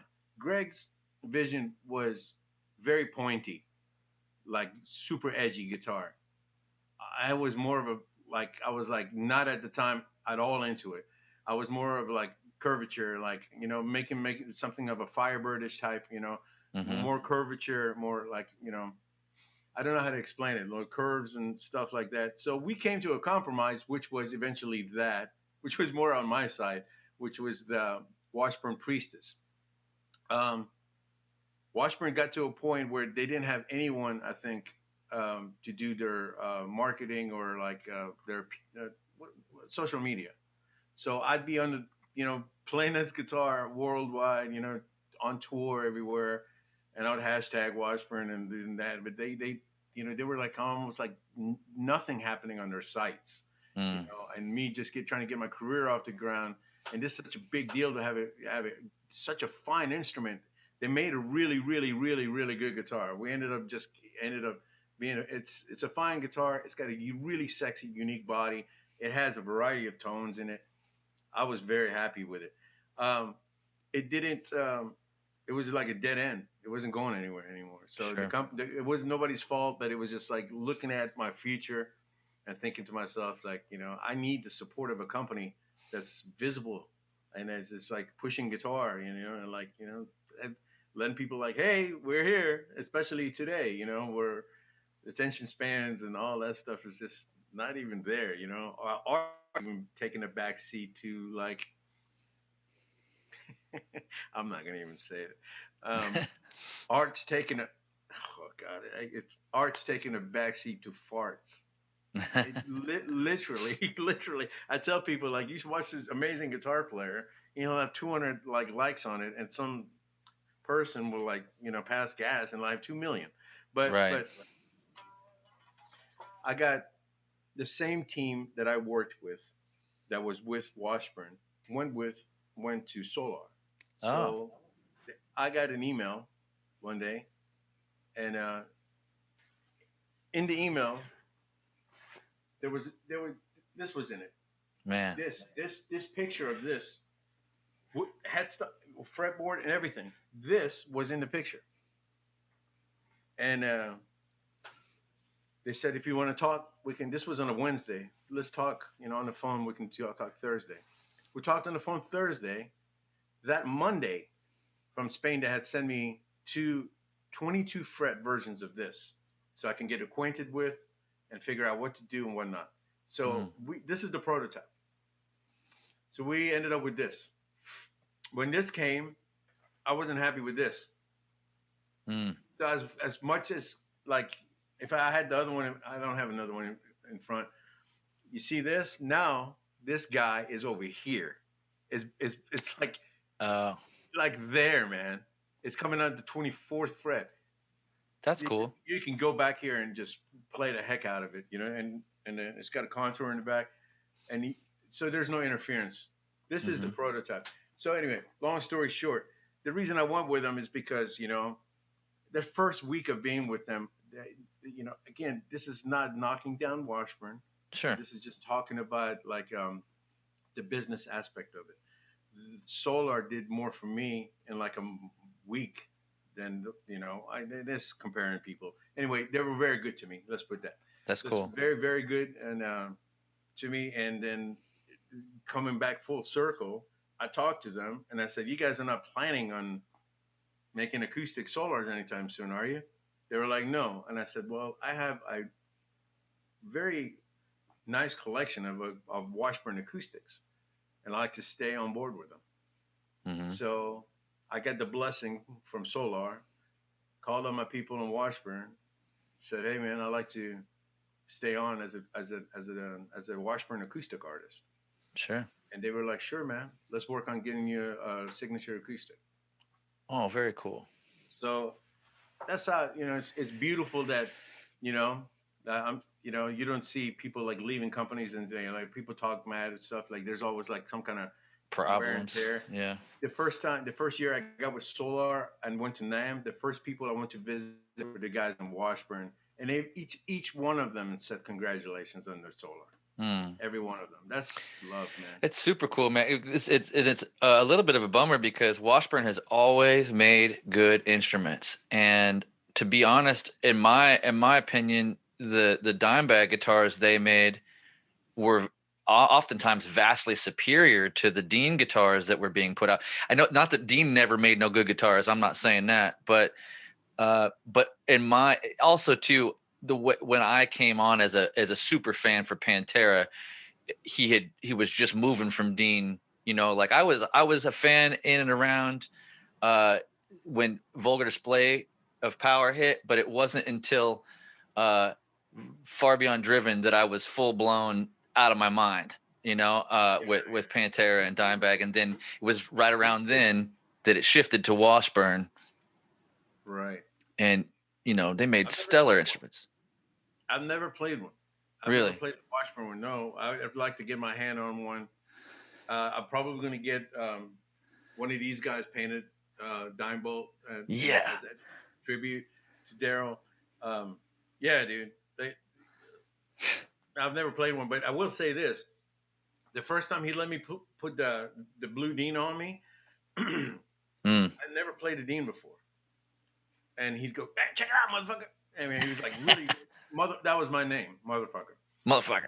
Yeah, motherfucker was my name for Daryl. Daryl, I don't think he's ever called me anything but that. I don't think he's ever called me Marzi before. I'd call his house, like, back in the day, Like, hey, man, I speak to Daryl. And he was never Diamond or Dimebag to me. He was always Daryl. When I speak to Daryl, oh, he's not home right now. Can I take a message? And I'm like, yeah, could you tell him his friend from Houston called Marzi? Motherfucker, what's going on? I'm like, dude, you're screening your own calls? And he's like, yeah, dude, crazy people call here all the time and pretend to be my dad and shit. And I was like, dude, this is awesome, man. That dude was my flipping best friend. And he was like, the coolest dude on the planet, man. He's just like, I can't even begin to tell you. I have a lifetime of memories, and they're just filled with laughter. And like every time I even think about it, I'm just cracking up. There was a period in my life where, and then I don't want to get gloomy or dark or nothing like that. But I mean, I haven't gotten over it. I haven't either. It's okay. when it initially happened, I ain't over. Oh, I'm not over Eddie either. But Mm. when it happened, um, I had to drive 45 minutes to go teach at the time, Mm. between bands and stuff like that, raising kids, and so I would think about him, and I get caught in the thought, and Mhm. I'd like end up being like this because I was just like, oh, my God. And then what happened would happen to him because it was so fresh would dawn on me, and I was just like, there's always this black cloud of what ended up happening to him. I was like, that guy, that Yeah, to him of all people, to of all him, people. he was, man, in the 80s and the 90s and stuff like that, the guitar playing egos, it was just like outrageous. And here comes this guy that could easily just go, you know, I'm Mhm. bad, and I'm just like, he knew it though. Mm. He loved my playing, and he loved blues Saraceno. He loved like other people's, and he was just like, dude, have you ever, we would talk about guitar players and this and that and that. It's fucking awesome to have someone close to your age range not be like, and for the first thing he did was like, man, I heard you fucking cool, man. Let's see what you got. In a fucking La Quinta Inn in front of, Daryl, in front of the whole Pantera and his crew and a couple of girls in a like little motel room. I heard you were good. Let's see what you got. He sends his guitar tech. They bring two Deans and Mm. two little Marshall micro stacks. They had that in there with them. They bring it, and he goes, "Let's see what you got, man." And I'm like, okay. So we start playing. I don't know what we were playing, rhythm and blues, whatever the fuck. He does the dime bag stuff, Mhm. and he takes over the chord progression, and I start doing the Marzi stuff, and you can straight up tell that it's this kid from Dallas doing his Eddie Van Halen and Randy Rhoads, and here's this kid from Houston doing his Eddie Van Halen and Randy Rhoads. That's what it was like, and I Mm. remember like as soon as I started playing, God rest his soul, Vinny was like he started laying down on the thing, and he started doing that, man. And I was like, Mm. God, his like, we're in late teens, so it was just like kind of like, I got their approval, and I respected them, and Mm. that's the thing. It's like the love right there. It's like, how Mhm. much reservation do you have? People, why reserve it? Why not full on just respect someone and love them and stuff? And then so right away, he was like, dude, you got to come to fucking Dallas, man. We're playing Dallas either that weekend or whatever. They were playing the basement. I think it was called the basement. So I copped a ride. I remember TNT. I loved Ronnie Latecro. They had just put out this album, and it was like really hard for me to listen to it because the vocals were just beautiful. It was just like too pretty, but the guitar player was ferocious. And I remember just going there. Pantera had Power Metal out, and he invited me out there. So I went there, and then got dropped off at his house, man. Rest is Mm. fucking history, man. I was he kept telling me about a video he had made, a parody to the song called She's Got the Look by Roxette. He kept talking about it and just merely saying you got to see it. Mm. That's it. That's it. Like emphasizing that you really got to see this video. But from there on, he was like, his mom had made spaghetti, and then prior to him getting ready for the show, I showed up there earlier. We went to this garage, this small ass room, carpet in the floor, ants running around, pornography, like just pictures of just naked shit everywhere, plastered everywhere. There's a Fostex 4-track, Mm.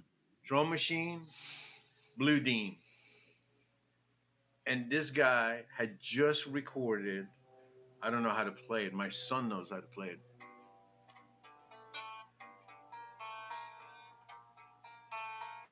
Cemetery Gates, or No, what was it? Hollow. Oh, Hollow. He had written this thing. He goes, "Hey man, it's an A minor," and I don't know if you can hear this or not. This they're walking up the Mm. chord with the chime thing. But Eric Johnson changed my life. Like Eddie Van Halen changed my life first on guitar. Eric Johnson was the second guy. I saw him in person without knowing what he sounded like. Mm. Could you imagine? Could you imagine going and seeing a guy that looks like Ellen DeGeneres with Jimi Hendrix's jacket on, walking on stage? Now listen, check this out. Walking on stage and playing Cliffs of Dover, like with the Austin City Limits version, with the solo first. Crazy. That's what I saw first. That's like Eric Johnson's introduction to me was I saw that. Dude, I love Eddie. I'll always love Eddie. I love Randy. I didn't know what to do, man, after Eric Johnson. I'm jumping off track. What were we talking about before Eric Johnson? We're talking about you hanging out, and he'd just written Hollow. Hollow. Right? So Yeah. he goes, this is an A minor, and I'd done the jazz chord thingy, and he really liked it. He was like, do that at the end. Which let me kill this distortion and then put it on the clean channel and then this thing here. Like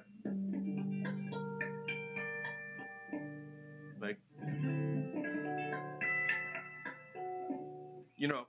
Sure. Wanted me to do that in A minor. Sure, dude. So he's like, and then we're like taking solos. Like he's like, and then we're doing that, you know. So he gives me the guitar. He does the first take on his. He does it, you know. He literally records it, and he gives it to me, and I'm like,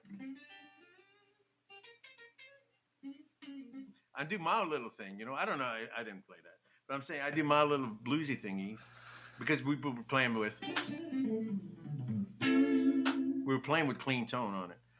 And I remember after doing it mine, he was like, what'd you think? I said, man, I think I could do better. He goes, man, I like it, man. It was up to you. Say, let me have another go at it. So I did it again. We took that one.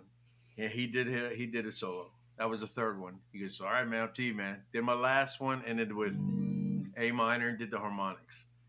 There's a tape of that somewhere, man. So, you know, he's got it on his, like, he had, like, you know, all. Bro. I remember him like writing Heresy and like fucking Hostile and stuff like that with a drum machine, playing the structure of the song for me. Mm-hmm. Check it out. And I mean, you know, the way the relationship that we had, I had such immense respect for him. It's like if he played something for me, I would listen to it. I would. The most you would get out of me is eye contact, maybe, and then a nod and stuff like that.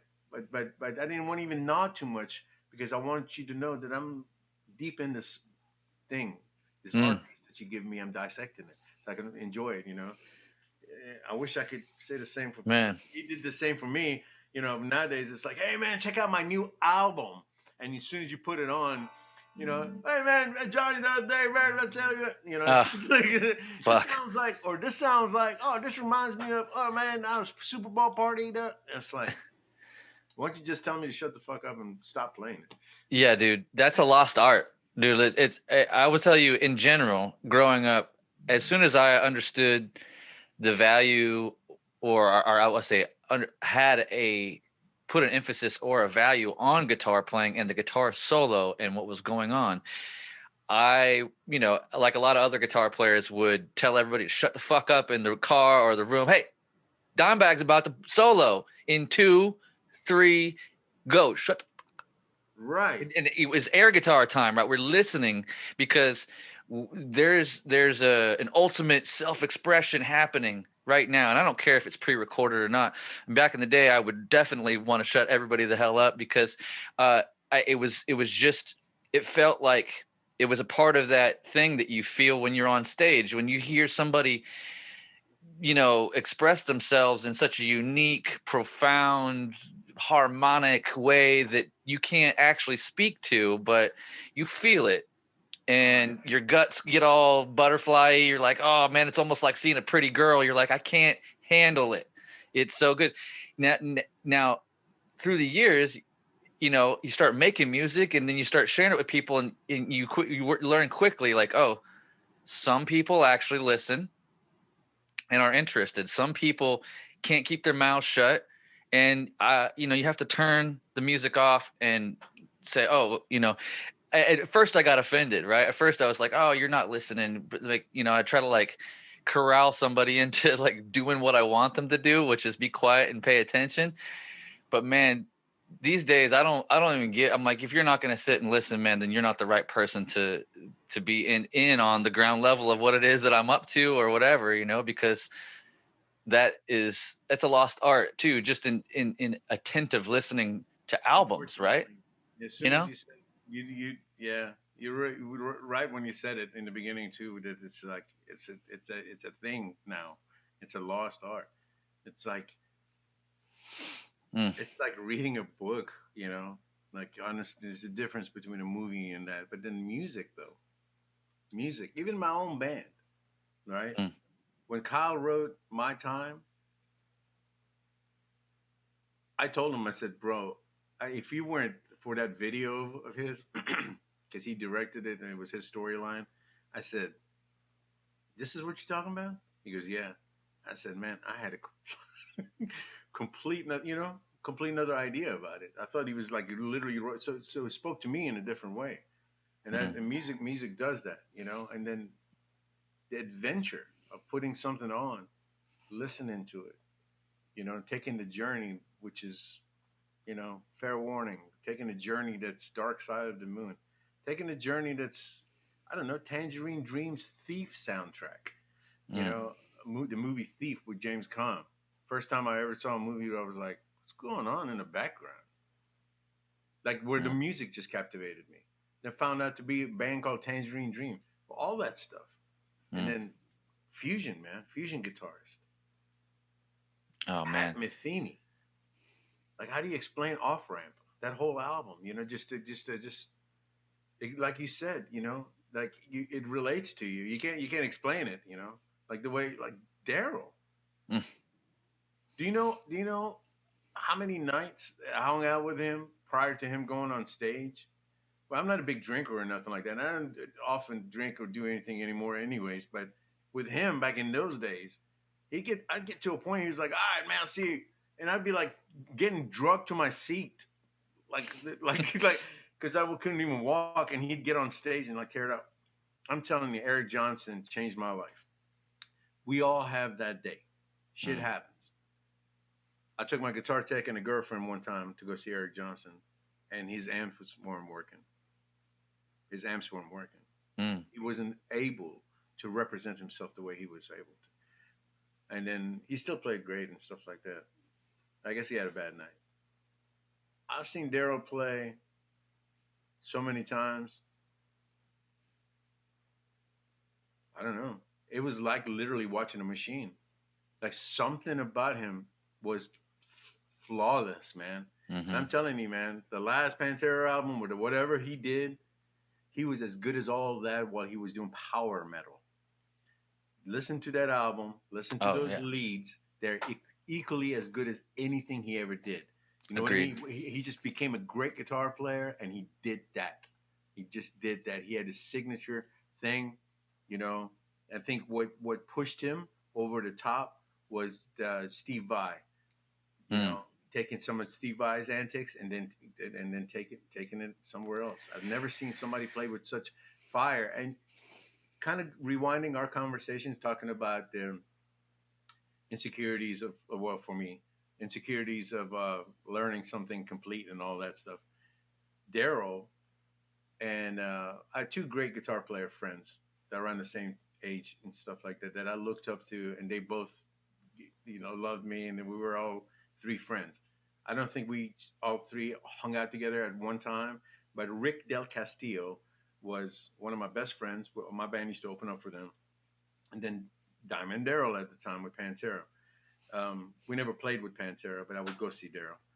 These two would play Mr. Crowley and note for note. But Daryl would actually do a solo section. He used to back before, even when Phil was in the band, before they were big, he would do a guitar solo. That was like a staple. When you Mm-hmm. went to see Pantera, you would go to see this guy do a solo. Oh And yeah. in his solo, he'd get up on the mic and he'd say, I dedicate this to my hero up in heaven's Randy Rhoads. And he'd go, great, clean guitar tone. He'd go and play the beginning of I Don't Know, and when like, and I want to tell you, it sounded like a record. They always Mm. had the best sound guy, pound for pound. They were the best sounding band I ever saw in the Mm. clubs, man, in the Mm-hmm. clubs. And then he would open up with I Don't Know. As soon as the beat would come in with Rex and Vinny, he'd go into the solo, play it exactly, like exactly, note for note. You get a different level of appreciation for Randy Rhoads when you would watch Dime play his leads, because he was like, he wasn't putting anything in there. He was just playing the leads exactly like they were, and it was fucking amazing. He would do that. He would do Suicide Solution, Mm. the ending solo. They would even put the big hall verb on the PA. It sounded like a fucking record. Wow. And with the fades, and then he would always do Goodbye to Romance too. And then I heard him do Crowley, and then I was just like, wow, note for note action. And it was, and I never did it. I never was able to actually like do it like that. And I don't think I'm even capable of like literally playing the Randy Rhoads stuff note for note, because I can't move some of the stuff that he does in boxes with the pentatonics. Mm. It's odd for me. My hands don't move that way. I have to figure out a different way to run up, Mm-hmm. So anyway, it wasn't until I got with the Legals where I actually had to learn Daryl stuff all of a sudden. Mm. And then when you're doing Primal Concrete Sledge, and when there's that lick in the middle, you don't play anything but that. That's it. That's all you get to play. That's it. Yeah, that's it. The only time I've done anything on my own is when Bobby Blotzer of Rat asked me a few years back to be on this, Judas Priest's tribute record called Hell Bent Forever. And that's when I met Ripper. I walked into the studio and they had it all recorded. They wanted me to do leads, but it was for the song called Exciter. Mm. And I heard the leads. There's two leads. There's one lead, and then the KK's, and then there's Glenn's lead. Well, Glenn's lead's la la la la la la la. It's very melodic, and there's like, what are you going to do to that? I'm not going to butcher that. I'm going to play that pretty much exactly how it is. But KK's lead was one of the toughest challenges of my life, man. It just goes down. That's the background. Mm. And then the whole left hand's moving, doing the different. No. I meant not. That's not what I was doing. That's the rhythm. That's the rhythm underneath it. It doesn't move. It doesn't move. So I had to be as creative as I possibly could. I even put a country lick on it. It doesn't. It country-esque bluesy Texas guy kind of lick on it. If you get bored, check it out. Hell Bent Forever with. I think it's got Ripper's name on it. I'll check it out. He did it, if you want to be on a tribute record with Chrys, who better to sing on it than Ripper? Oh yeah. But so that was kind of cool. But then Randy Rhoads Remembered shows came out after NAMM, and that's when I started to have to go, okay, I really gotta learn this shit, note for note. And I spoke to one of his students about the concern of that, I was so concerned about wanting to do it right, about that, and being judged Sure. too, about the accuracy, and get this critic up there. I forget his name right now.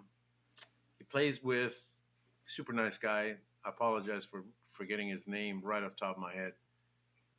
He plays with Sebastian Bach, but he used to take lessons from Randy. And he comes in and says, I took lessons from Randy, man. Randy would want you to do it your way. Mm. And I was like, fuck, man. So during those moments where Randy does the weird runs, my own version that I kind of do runs. Sure. And it worked out. And it was like, it worked out. And I was like, I felt as though he was watching me that night, Mm.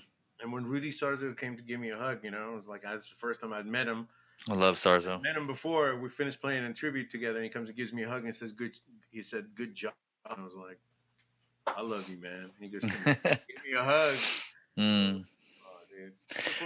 For me, this whole thing, Chris, has been a journey of it's been a calling. I've gone after it, and some people may think it's absolutely crazy because most of my friends have given it up, or they've been responsible and had their families and whatnot. I still have my children, I still have family. I'm not married. I don't have a girlfriend. This is it. Mm. But I persevered it, man. Um, and now we have a 7-string model coming out. Ooh, that's cool. Neck through. Oh no. So I keep saying neck through. No Floyd on it. And Okay. that's string through the body. So the strings go through the back. 7-string. I won't reveal the color, but it's got something to do with Holland and Houston. And Cool. yeah, so it's Well, exciting stuff, man. Ola runs a tight ship. He's a good dude, and what a cool personality and a great player, and one of the few guys out there that are doing Dimebag legacy right. By being a great player and having a collection of the instruments, and so him and Wes Hauk. Wes Hauk was one of the other dudes, right? Like that. Just Absolutely. when they play dime, you're like, shut the fuck up. Listen to this dude. He's Yeah. doing it right, like Wes does a really, really great job. So does yeah. Ola. Ola's love and passion for Don. Both of them, man. And there's another guy I saw on YouTube, and I forget this poor kid's name, but he's got, I think, every Pantera song he's got on there. Wow. I've seen Don play in person, and did on YouTube his hands. He literally plays it note for note. It's like watching Daryl play. It's like watching Daryl play. It's the craziest thing, man. And he's doing songs, obviously, Daryl. We get of Daryl what we got, But this guy plays every Pantera songs on there, and he plays them note for note. It's scary. Man, I have to say, I have to rewind. Sorry, I'm sorry to interrupt. I just want to rewind a little bit and say, earlier you mentioned you said something about Dime and the band and Pantera not holding anything back and being so open, right? And I was super lucky. I've told the story a handful of times on the podcast and other podcasts, but when I was 16, my first big concert was Pantera. It was Far Beyond Driven tour, 1994. It was in Portland, Oregon, at Portland Meadows. It was outdoor. It was July 10th, 1994. And Prong opened, and it was Snap Your Fingers, Snap Your Neck era, right? And then Sepultura came on, and Chaos AD was brand new, and I got to meet Dime. I got to go back and hang with them, and the reason why was because I had some intuition, and I was like, hey man, I was only living in Portland for that year, that school year, part of that school year, because my mama moved up there. I didn't really want to be there. I hated being away from all my friends and everything, but I had driven down 8 hours one way to pick up my best friend Ryan Miranda, who we just loved Pantera together, and we started playing guitar at the same time. Turned around the next day, drove 8 hours back to Portland because I bought him an extra ticket. I'm like, you have to ride the bus home, but like, I'm gonna come and get you. And we went and partied that night, the night before Pantera, with a couple of awesome girls. He got way too drunk. I had to drive everybody home, and it was an ordeal. But woke up the next day dealing with his hangover, and I had this epiphany. I was like, something tells me we should go to Apple Music downtown. Dimebag might be there trying to buy a guitar or something. We need to go. And he's like, oh man, just help me get in the car. Right. He was like still throwing up and having a hard time. So I got my buddy in the car. We drove down to Apple Music. And a side note, while we're there, that dude, Alexis, that from Everclear, like he had the big song, Swim Up Past the Breakers, Watch the World Die. And that was just on repeat, in 1994. That was like a bit huge hit, and it came on. And I was like, oh man, Ryan, there's that stupid Everclear song. And I walked around the corner, and there was Alexis standing right there. I was like, and I just I reversed out of that aisle and went. I'm like, oh shit, dude, that guy is like right there. I just talked shit about his song, and we were like cracking up and went back over to the other guitars. And as soon as that had died down, a guy walks to the door and goes, "Oh, hey man, I'm roadie for Pantera and I need your attention. I need some stuff for the show tonight." I'm like, boo. I am so smart. Like, I am so smart. Like, Ryan, dude, Pantera is somewhere close because that's their roadie. And I went over and I was like, "Hey man, sorry to bug you, but like, we're big fans. We're both wearing Pantera shirts and shit." And he's like, "Man, I don't got time to chat, but go talk to that dude over there. That's Max. That's Phil's boxing coach. This guy from Australia." I did, and Yeah, and nice. he comes over and he's like, "Oh man, you guys seem cool. Yeah, man, just come over to the gate after Sepultura plays and like yell for Max. I'll give you some passes. Just come back and hang out. The guys aren't around right now. You know, they're getting ready for the show." It's like, "Okay, man, sure." So we leave with thinking that, we're like, "Oh, this is probably, he probably just got rid of us that way. We're not actually in to get passes, And but we do what he tells us to do, and sure enough, like he slips us some passes through the fence, and we get backstage with Dime, Vinny, the whole crew. But the thing that I just want to like highlight here is that what you said really struck a chord with me. Like, they held nothing back when you were in the room with any of those guys, but especially Dime, because he just had like one badass mode, and it was like, at least the couple times I hung out with him, he was just like, "Hey man, what's up? What do you do? Oh, you like to skateboard? Oh, you play guitar? Oh, cool." He jumped into conversation, had no reservations, told, related on some level, and then kept it going. And by the end of the night, like, we had, like, there was a whole crowd of us younger kids that were all into guitar, that were all hanging out with Dime. And I actually I slipped away from that group and I went over to Phil. He was surrounded by all these girls. And I was like, "Hey, Phil, like, is there any chance you would shave my head? Like the Pantera videos?" He's like, "Oh man, I'm kind of busy right now, but go ask Dime. He'll do anything." And so I was like, I walked back over to the Dime group and I was like, "Hey man, Phil says you're gonna shave my head." He says, "You want to go down?" I was like, "Yeah, man." He's like, he whips out his walkie-talkie. He's like, "Big Val, bring Phil shavers and another 12 or a Coors on the double."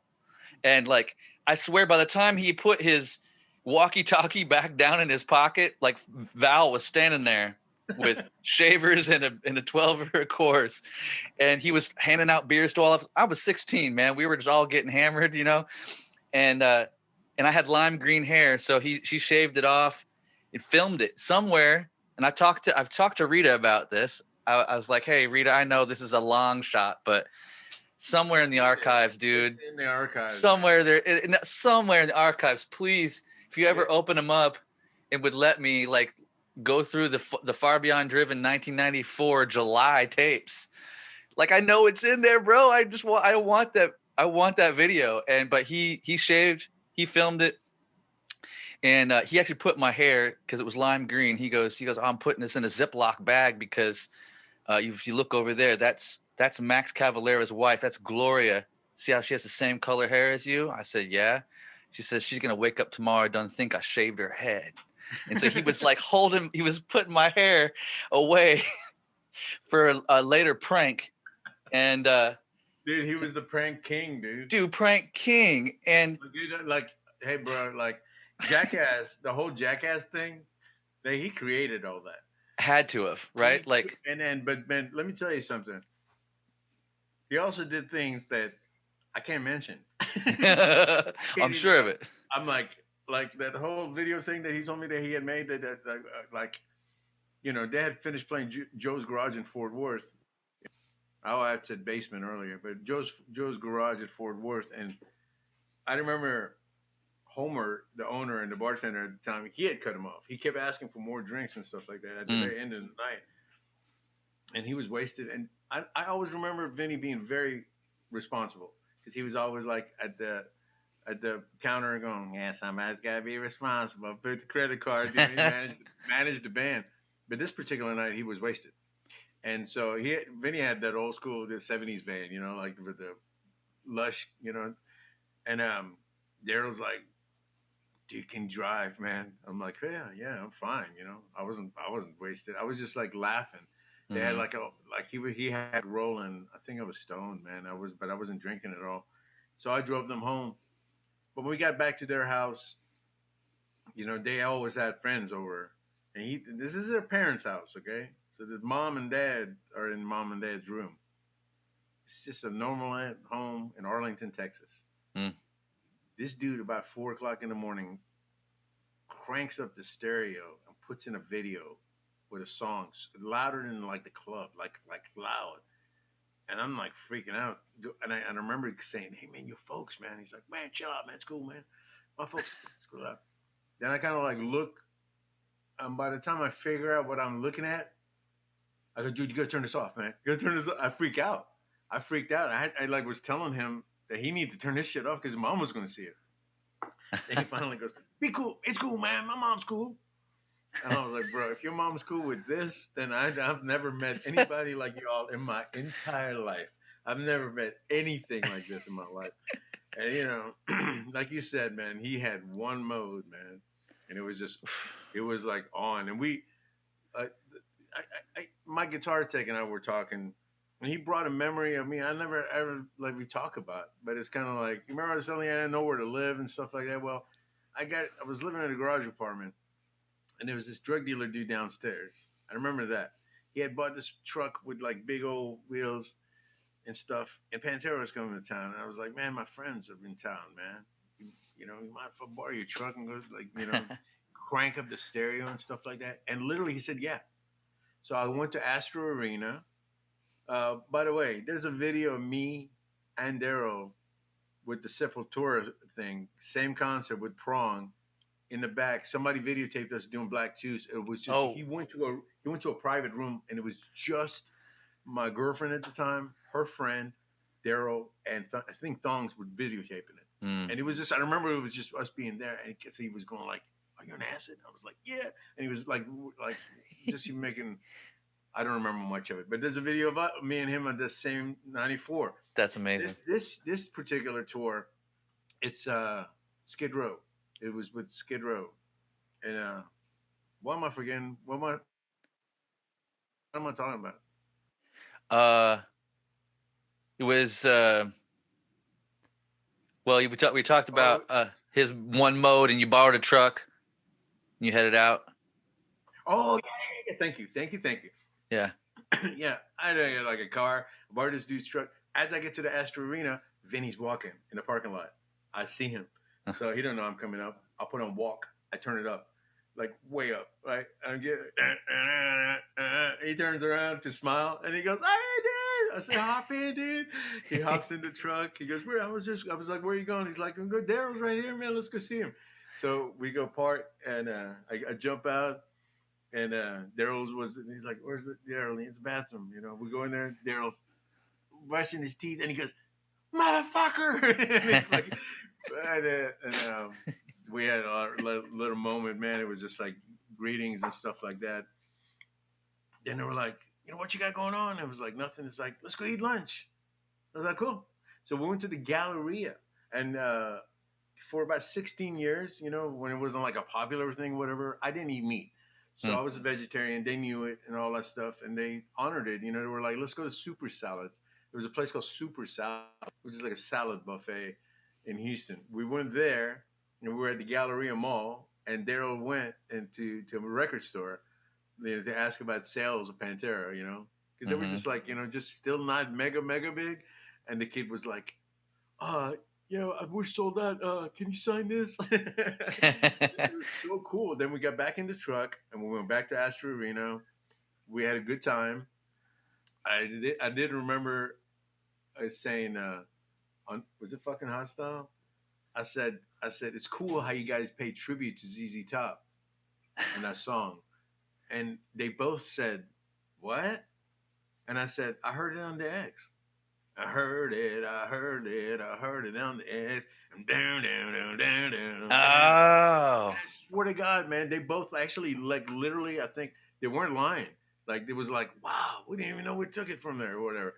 And we talked about all that. And then when we went back, I dropped them back off. We walked backstage, and one of the roadies was like, they were talking, and they needed an extension cord. And I'm not making this up. And Daryl's like, yeah, I mean, well, let's go to Home Depot. I'm like, there's one right there. So me and Daryl went to Home Depot. I bought like a 24-foot or something, like extension cord or something. So we hung out that day, man. Then we had a deep talk on the way back.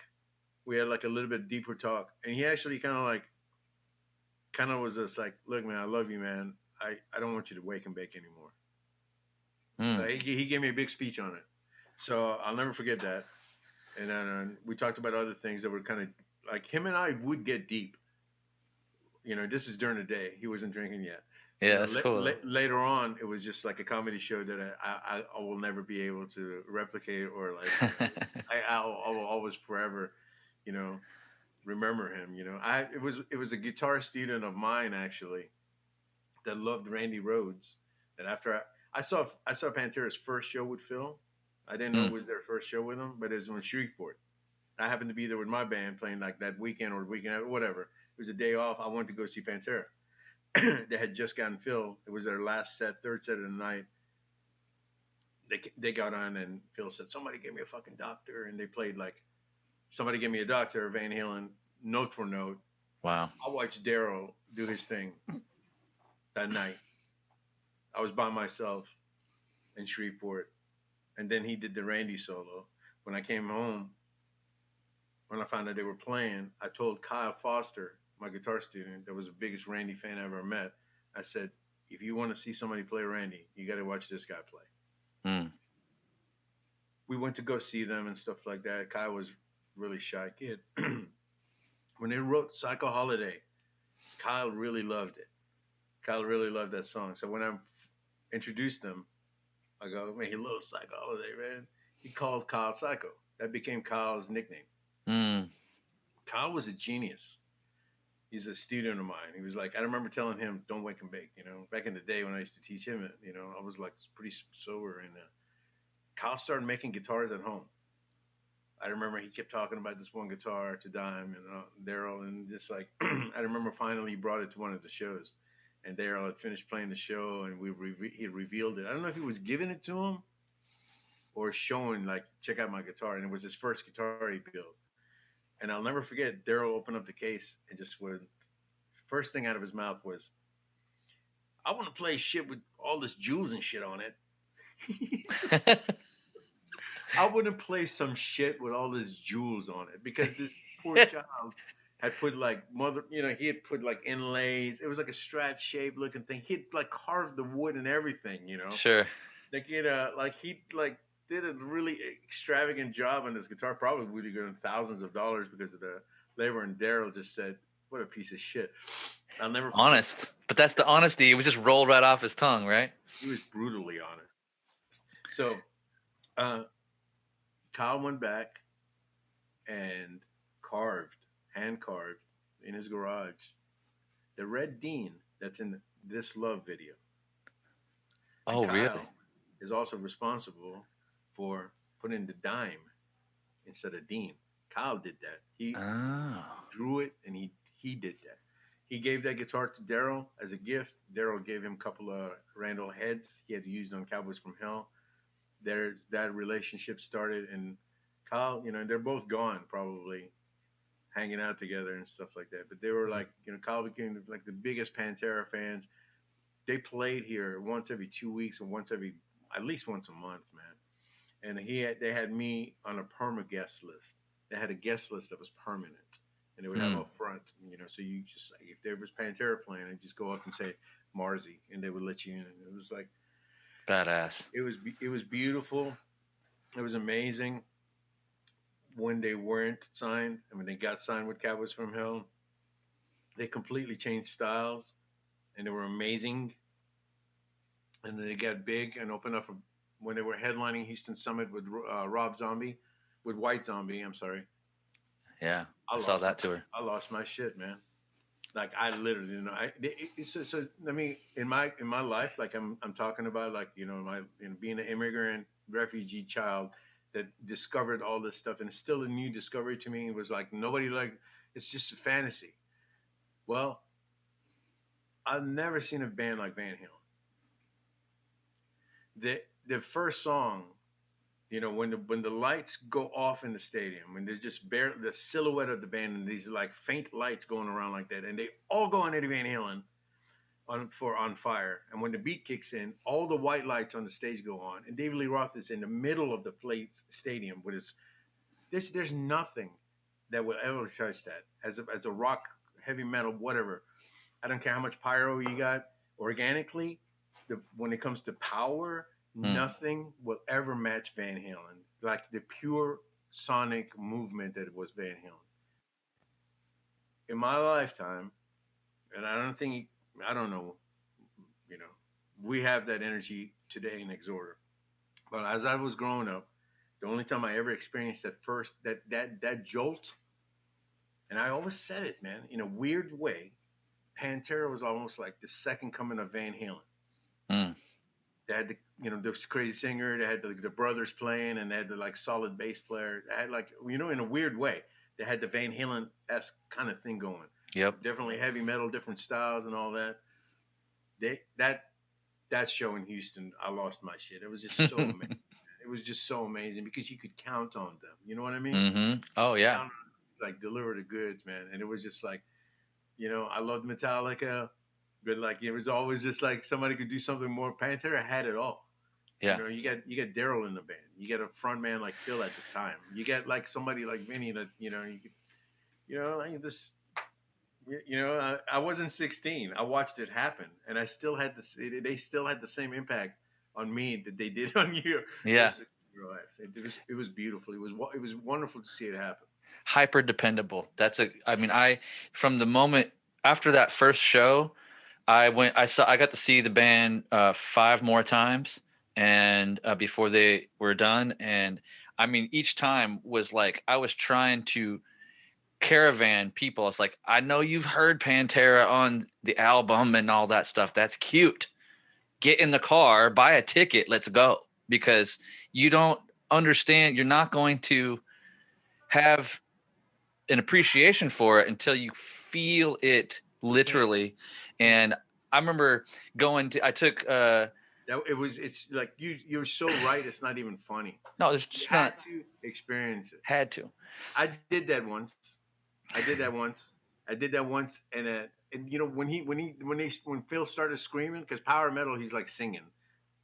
Yeah. When he started screaming he was kind of like half Halford on Cowboys from Hell. I was jamming with a guy named Rhett Forrester, who was a singer for a band called Riot. Right, he had his side band, that was like a Dawkins sounding cover. Well, man, I was like fucking watching Pantera. I'm like, dude, you got to see this. So here's an old school singer. Now, by the way, I saw Riot open up for Alice Cooper, open up for Blue Oyster Cult, open up for Black Sabbath's Heaven and Hell tour. Wow. I'd seen this guy on stage before. Then I was jamming with him. I was like, man, you got to check out this thing, He's like a dad to me. I'm like, check out this band Pantera, Dad. Boy, man, he was like, fuck, they suck. Confidently. And Love I took a guitar player friend of mine that lives out in LA now that plays fusion to go see Daryl. And I walked out. I was like, and I'm a guitar player. I had my own band. And I was like, what you think, man? Because my band didn't have what they had. Yeah. And he goes, shit, I smoke him. And I said, what did you say? He goes, I'll smoke him. I'm like, bro, I don't know what the fuck you just said. How can you what do you smoke about a man being himself? Dude. How do you even say that? No, it makes the hair on my back stand up. I'm like, what did you just say?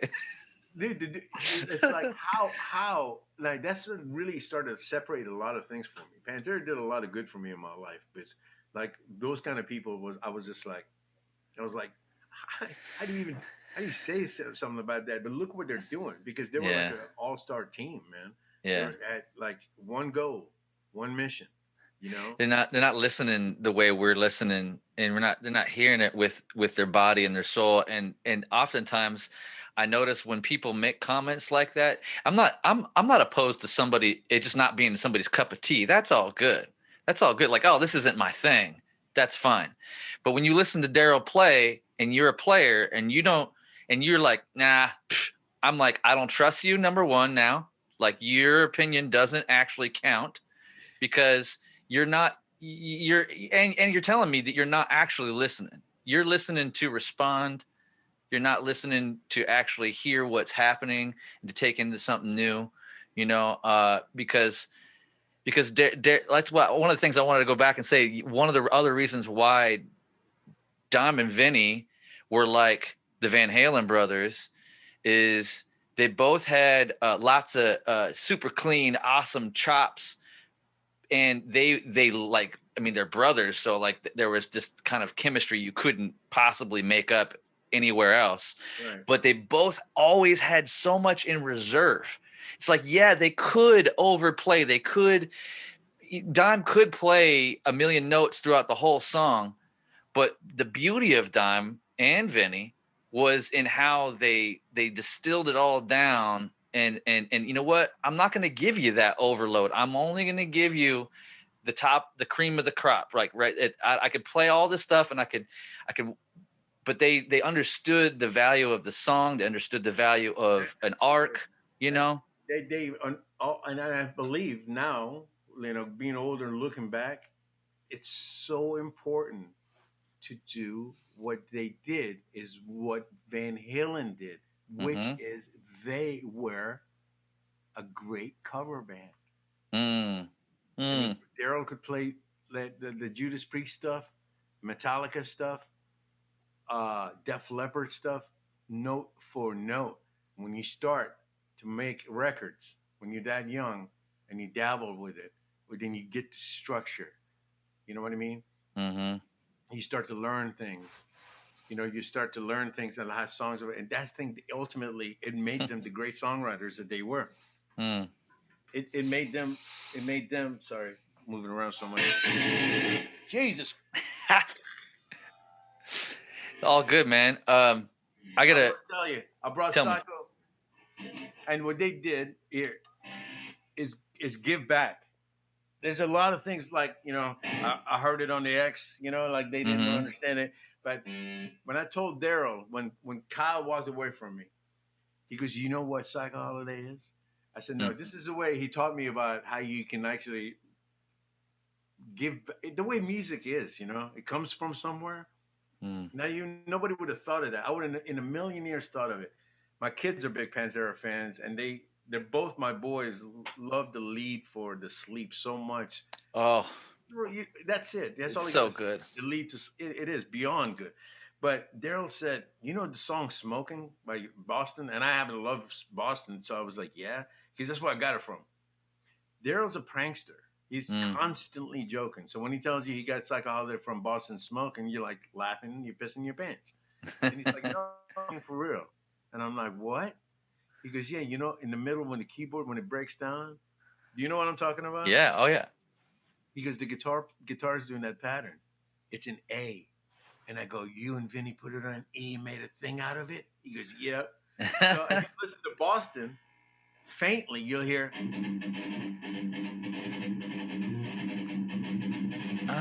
You hear that. You hear that. And then he goes, we just went.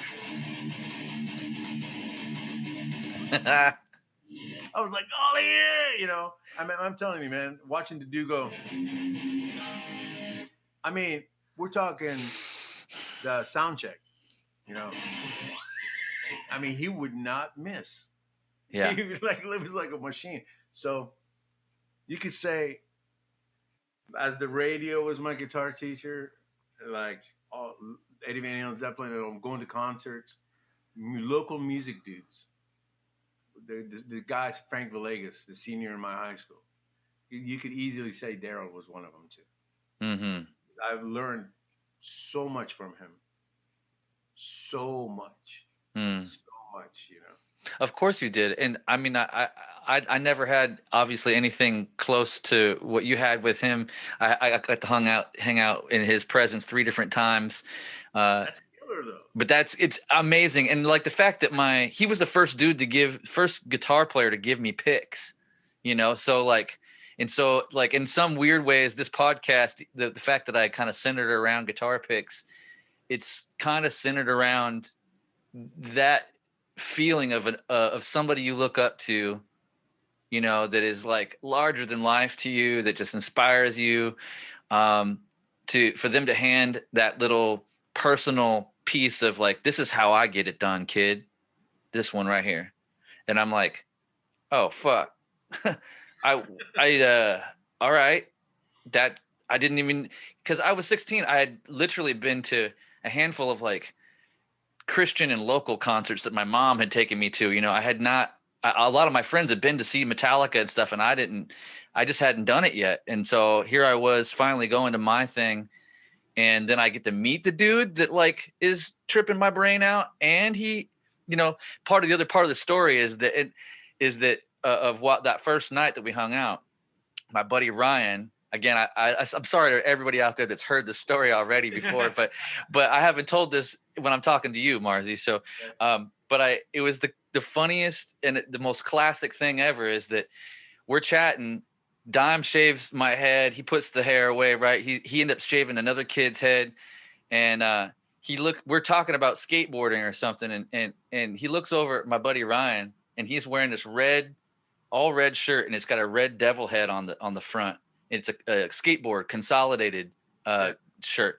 He goes in Dime Bollocks. He looks over. He goes, "Yo, dude, yo, that shirt's coming off, dude. Phil's got to have that." And Ryan's like, "What?" And I'm like, "Yo, I think he said that Phil's, the shirt's coming off. Phil's got to have that." He said it real fast.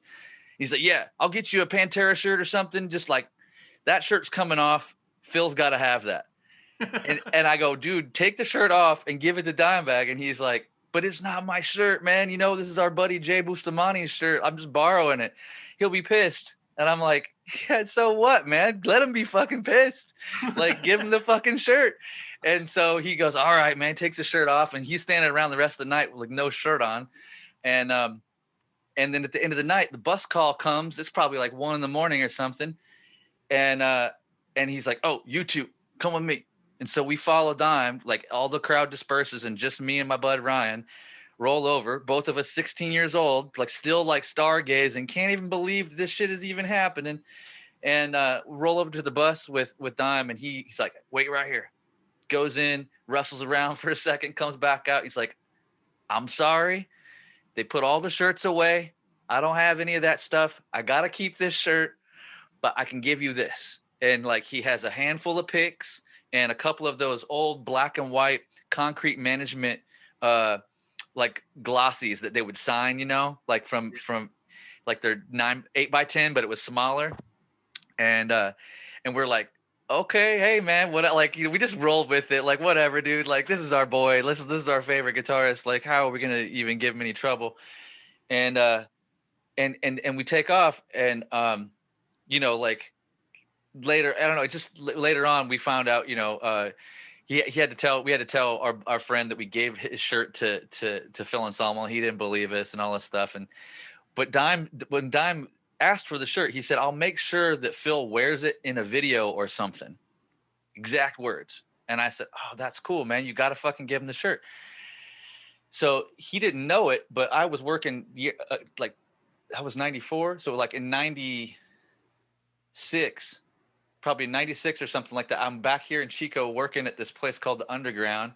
I'm like assistant manager, and we were getting imports in where it was like these VHS people were recording, in the back, back in the day it was bootleg, right? But they called them imports. Right. And I was the one that was buying them and ordering them, putting them in stock. And I looked down the list of what was available, and there's like 1994, July 16th, or no, July 12th. It was 2 days after the show that we saw. I was like, damn, that's so close to the show that I've got to order that. So, and it was in San Jose. And so I get that a couple weeks later, whatever it comes in, I go home, roast a big bowl or smoke a joint or something. And I pop that VHS in, and Phil walks out on the stage wearing that shirt. And I've still got this VHS. I got it sitting out. I don't have a VHS player, but he walks out onto I'm like, "Oh shit, dude." Like, Dime didn't know. Didn't know that shirt was in there. But he comes out, he's wearing a shirt. Through 2 or 3 songs into the set, they pause, and Phil's like already kind of fucked up. He's like, "Yo, fucking throw your shirts up here. I need some new clothes." He's like, She's like, Dimebag got me this from people. Throw me some shirts. Like, and I was like, yo, Ryan, dude, we're people, dude. And Phil was like, got this. Dime got me this from people. And it was us, right? And so, so that was never official. But when Dimebag put together home video number 3, there's a clip somewhere randomly in the middle where Phil, it's a jump clip, and Phil just turns and he's wearing that shirt and he walks through. And I'm like, man, that guy has got a mind of steel, because he was hammered with us that whole night, hanging out, but he made a promise to 2 random dudes, 2 random kids, that I'll make sure that shirt is in a video or something. And when he got it to the editing floor, he obviously like came across that and was like, oh, got to put that shirt in there so those kids know that I wasn't lying, and that's what I believe anyway in my head. Yeah, just an amazing moment, and like the way that he carried himself, always on, always willing to engage you in and like this. The second time that I hung out with him was in '97 Trendkill tour, and it was a whole different vibe. We were backstage in Sacramento, and I had brought in a painting of Phil that my buddy Ryan had made of him, and Tongs was like looking at it and goes, "Oh man, it's a cool painting, but he fucked up the tattoos on his arm." And Dime goes, "No. Like, Dime schooled everybody in the room. He said, No, you don't understand. See, when you're painting, you're like, I can't do his Dimebolic voice, but he's like, when you're painting, man, he's like, the light's coming from over here, and like that's why it looks like it's not there." But like, he was explaining he was breaking down this painting to like Tongs and like 3 other people that were standing around. It was a amazing thing. And like, I say all that to say that you say, oh man, Dime ends up on my list of teachers. And I say, me too. Not in the literal sense, in the way that like, hey, Dime, show me how to, that didn't happen. Right. But he showed me so many ways of like how you could be in the world with people. And he showed a lot of kindness. I mean, like, if there's one thing, I know he was a jokester and I know he played pranks, but he was more than anything, like, he was firstly like kind to the people in his vicinity. He was like interested in them, and that displayed an element of kindness. And I was just like, oh, this is how rock stars are supposed to be. This is how it's done. Yeah. And then later, years later, I end up in the industry and I'm like, oh, they're not all, wait, that's not, that was, they're all reserved for the wrong reasons. yeah, exactly. And you gotta live, dude. That dude lived, and he was brutally honest. Like, sometimes kind of I would get embarrassed being next to him and stuff like that.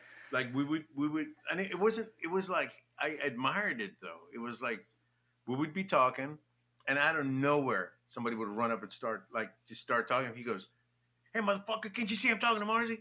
Like, he'd cuss somebody out. Or like, sure, whatever, if you were out of line. But sure. Yeah, he was just fucking sweetest guy ever, man.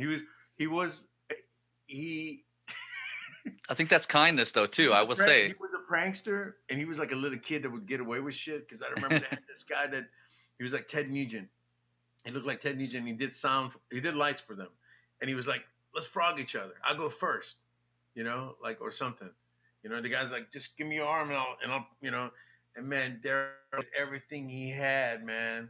And he drew back and went to punch this dude. And for some reason, he came around and he punched this dude right in the chest. Oh. Then took off running, man. I'm sorry. But, I don't know. I mean, I could go on about this dude, man. He's just like literally, like, even when like I said, when we were sober and stuff like that, just his one-liners were like so damn funny, man. He had curly hair at the time growing up. He's like fixing his hair, going to fucking Joe's garage. And he's like, "Hey man, what you put in your wig, man? I'll put in this Nexus shit. It works good." What you put in your wig? Your wig's like kind of like mine. It's all coarse, man. You black? I'm like, dude.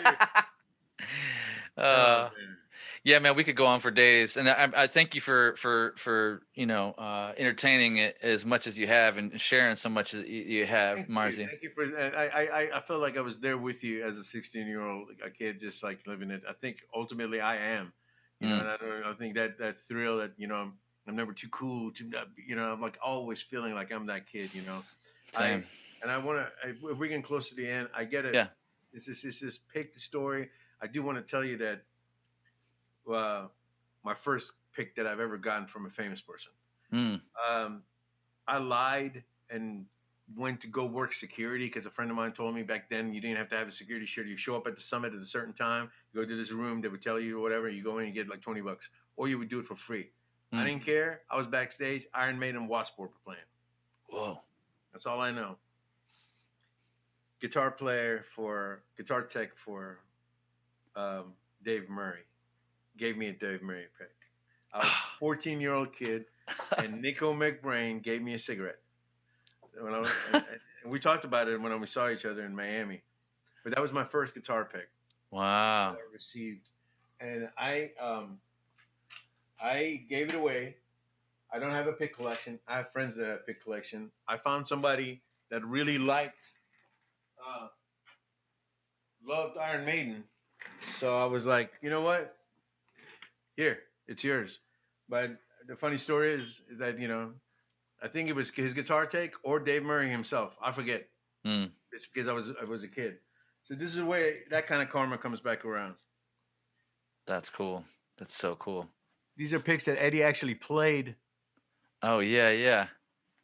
from the last tour. Oh man, you got some from what he actually played them. Ah, I have the set list. I have the set list. It's either on my wall or I got it hidden somewhere. I had the set list for the last show when Van Halen wow. came. And my buddy and I were talking about EJ, and he brought two EJ picks for me too. Nice. Yeah. So, Eric Johnson, man, turned a lot of people on to jazz threes.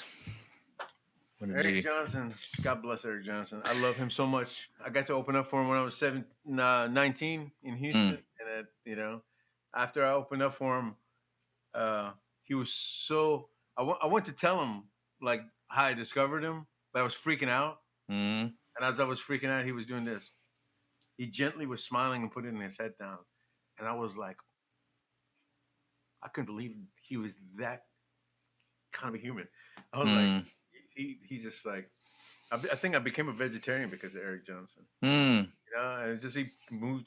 I couldn't go to school and play. I couldn't even do hacky sack and throw a frisbee with my friends anymore.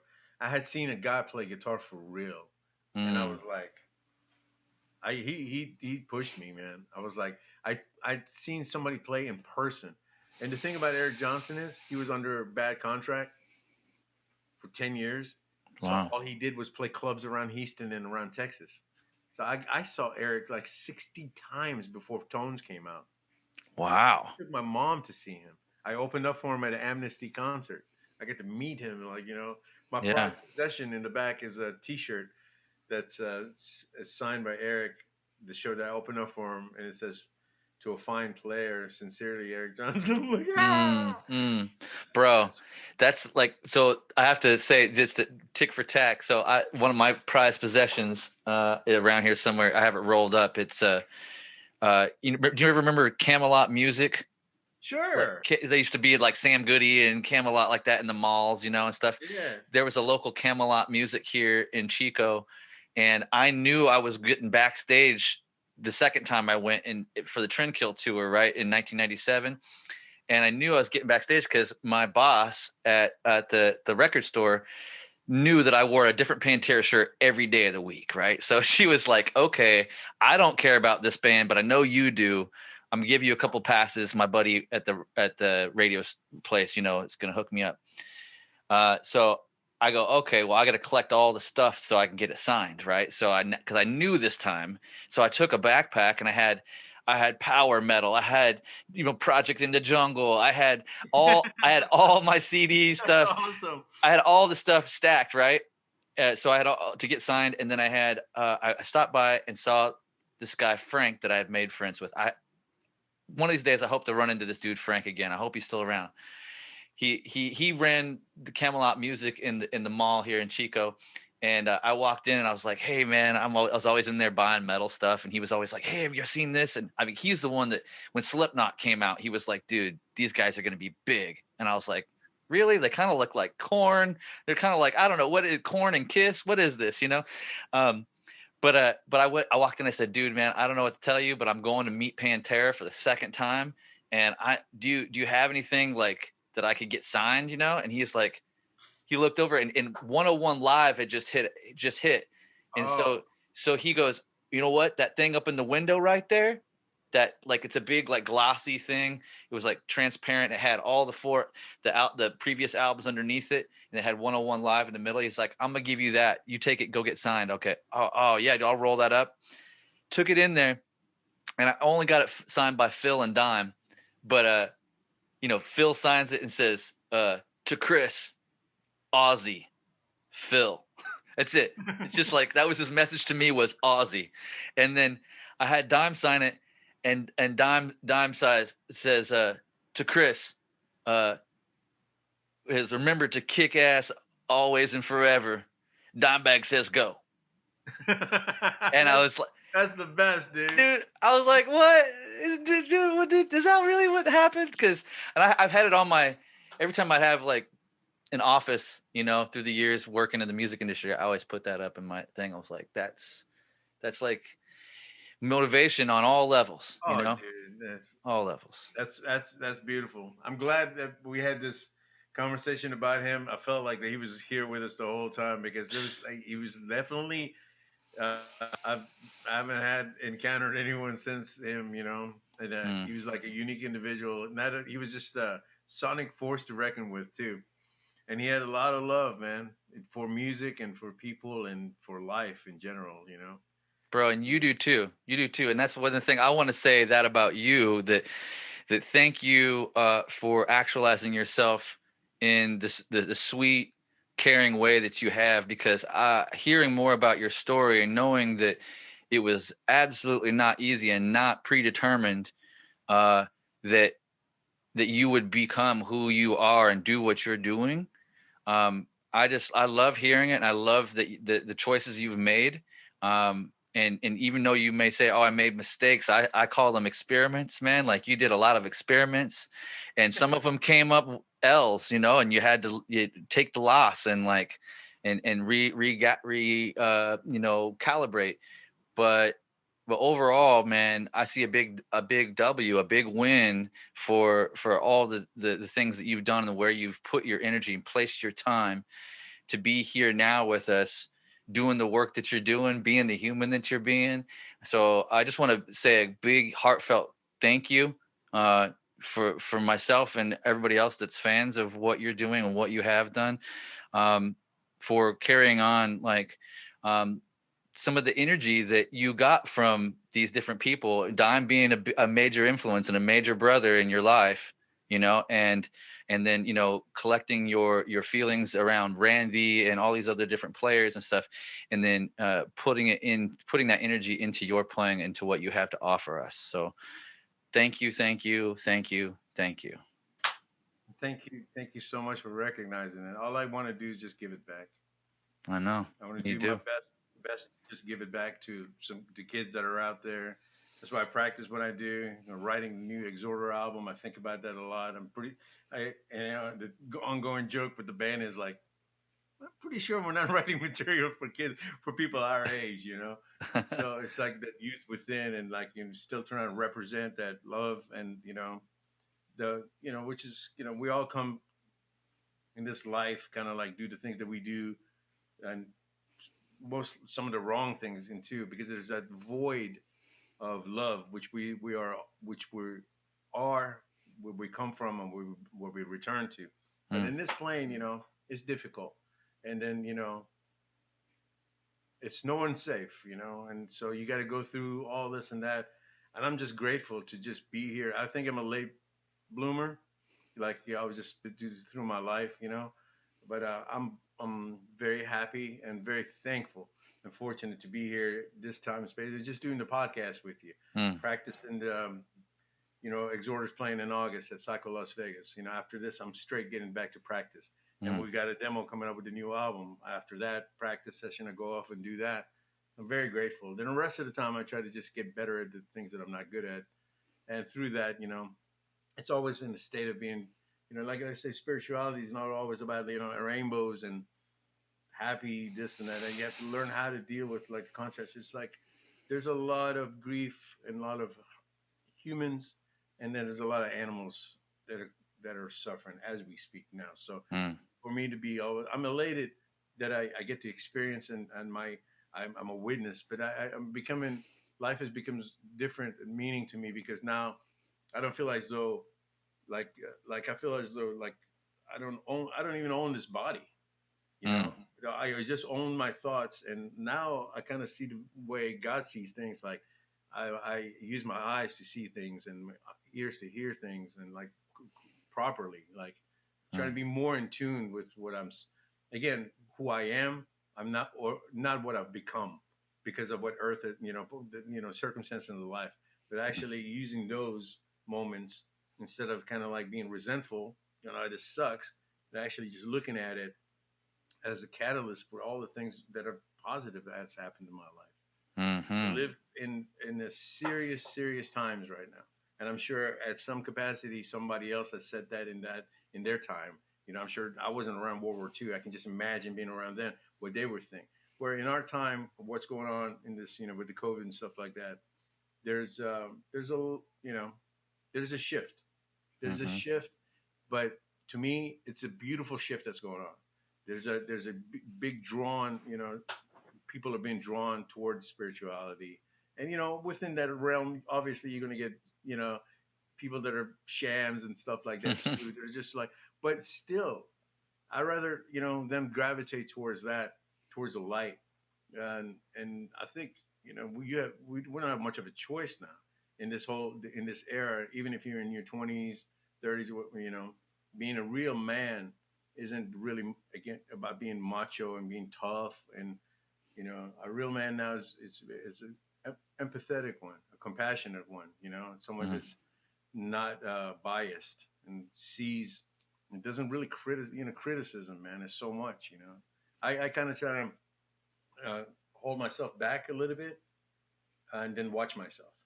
Mm. So watch myself if I'm about to watch something on my telephone. If I'm about to dive into something that I shouldn't, like it's going to take like 10 seconds of my life even. Mm. I keep thinking like, you're robbing, so I'm kind of like through this, I'm purifying myself. That's what the guitar does to me. It's a discovery. I think through the discovery, there's a purification Mm. process. There's different ways for humans to go about it. I wanted to be an athlete. I find that beauty in athleticism in the way athletes do it.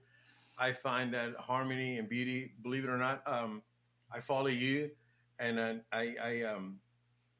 I'm just like your dedication, your love, your texts, and your messages, and everything that you do with yoga is just absolutely, just it's very inspiring. So it's really good for me Mm. to have this really. I think I have a small circle of people that kind of like look at. You're one of them, and I think you're a big part of it because of what you bring and the light that you bring to in this, and it's felt by me, and Mm. your presence is felt. So I'm glad. And today you sharing your youth experiences, it makes it really beautiful. We're all the same. I Mm. kind of want to do the same thing for that 16-year-old Chrys, in the next Exhorder album. That's right. you know Yeah. I Oh kind of man. feel like a part of me is that 16-year-old Chrys. Just a little bit wiser. Yep. Yep. Thank you. Well, thank you for all the kind words, man. I appreciate that. Thank you. I try to keep these things in and around 90 minutes, but we're well over 2 hours, and that's okay with me. We're actually approaching the third hour right now, so. But that's okay. The good news is it's my I had no podcast, bro. idea. I can do whatever I want. I had no idea. No, Well, it's okay. That's what. thank you for having me. I love you, and I love Love your you too. and I appreciate, and I thank you sincerely from the bottom of my heart for giving me this opportunity to speak with you and to hear you and to talk about this wonderful little thing that brings so much to life for all of us. Oh man, thank you, Marzi, and congratulations on this new solar signature. I look forward to seeing you. I actually might try to be in Vegas for your gig. Let me know. So, yeah, I'll let you know if I can make it down. I'm thinking about that Psycho Fest. The lineup looks so dope. I'm like, how can I not go to that? We're playing Friday, and you let me know. Okay. You can be my guest. Okay. Yeah, I'm just gonna try to make it happen. I hope so. All right, man. I love you, Marzi. Have a wonderful day, and let's stay in touch, man. I'll talk to you real soon. Love and light. Players Pick Podcast, Picks and Perspective with Chrys Johnson.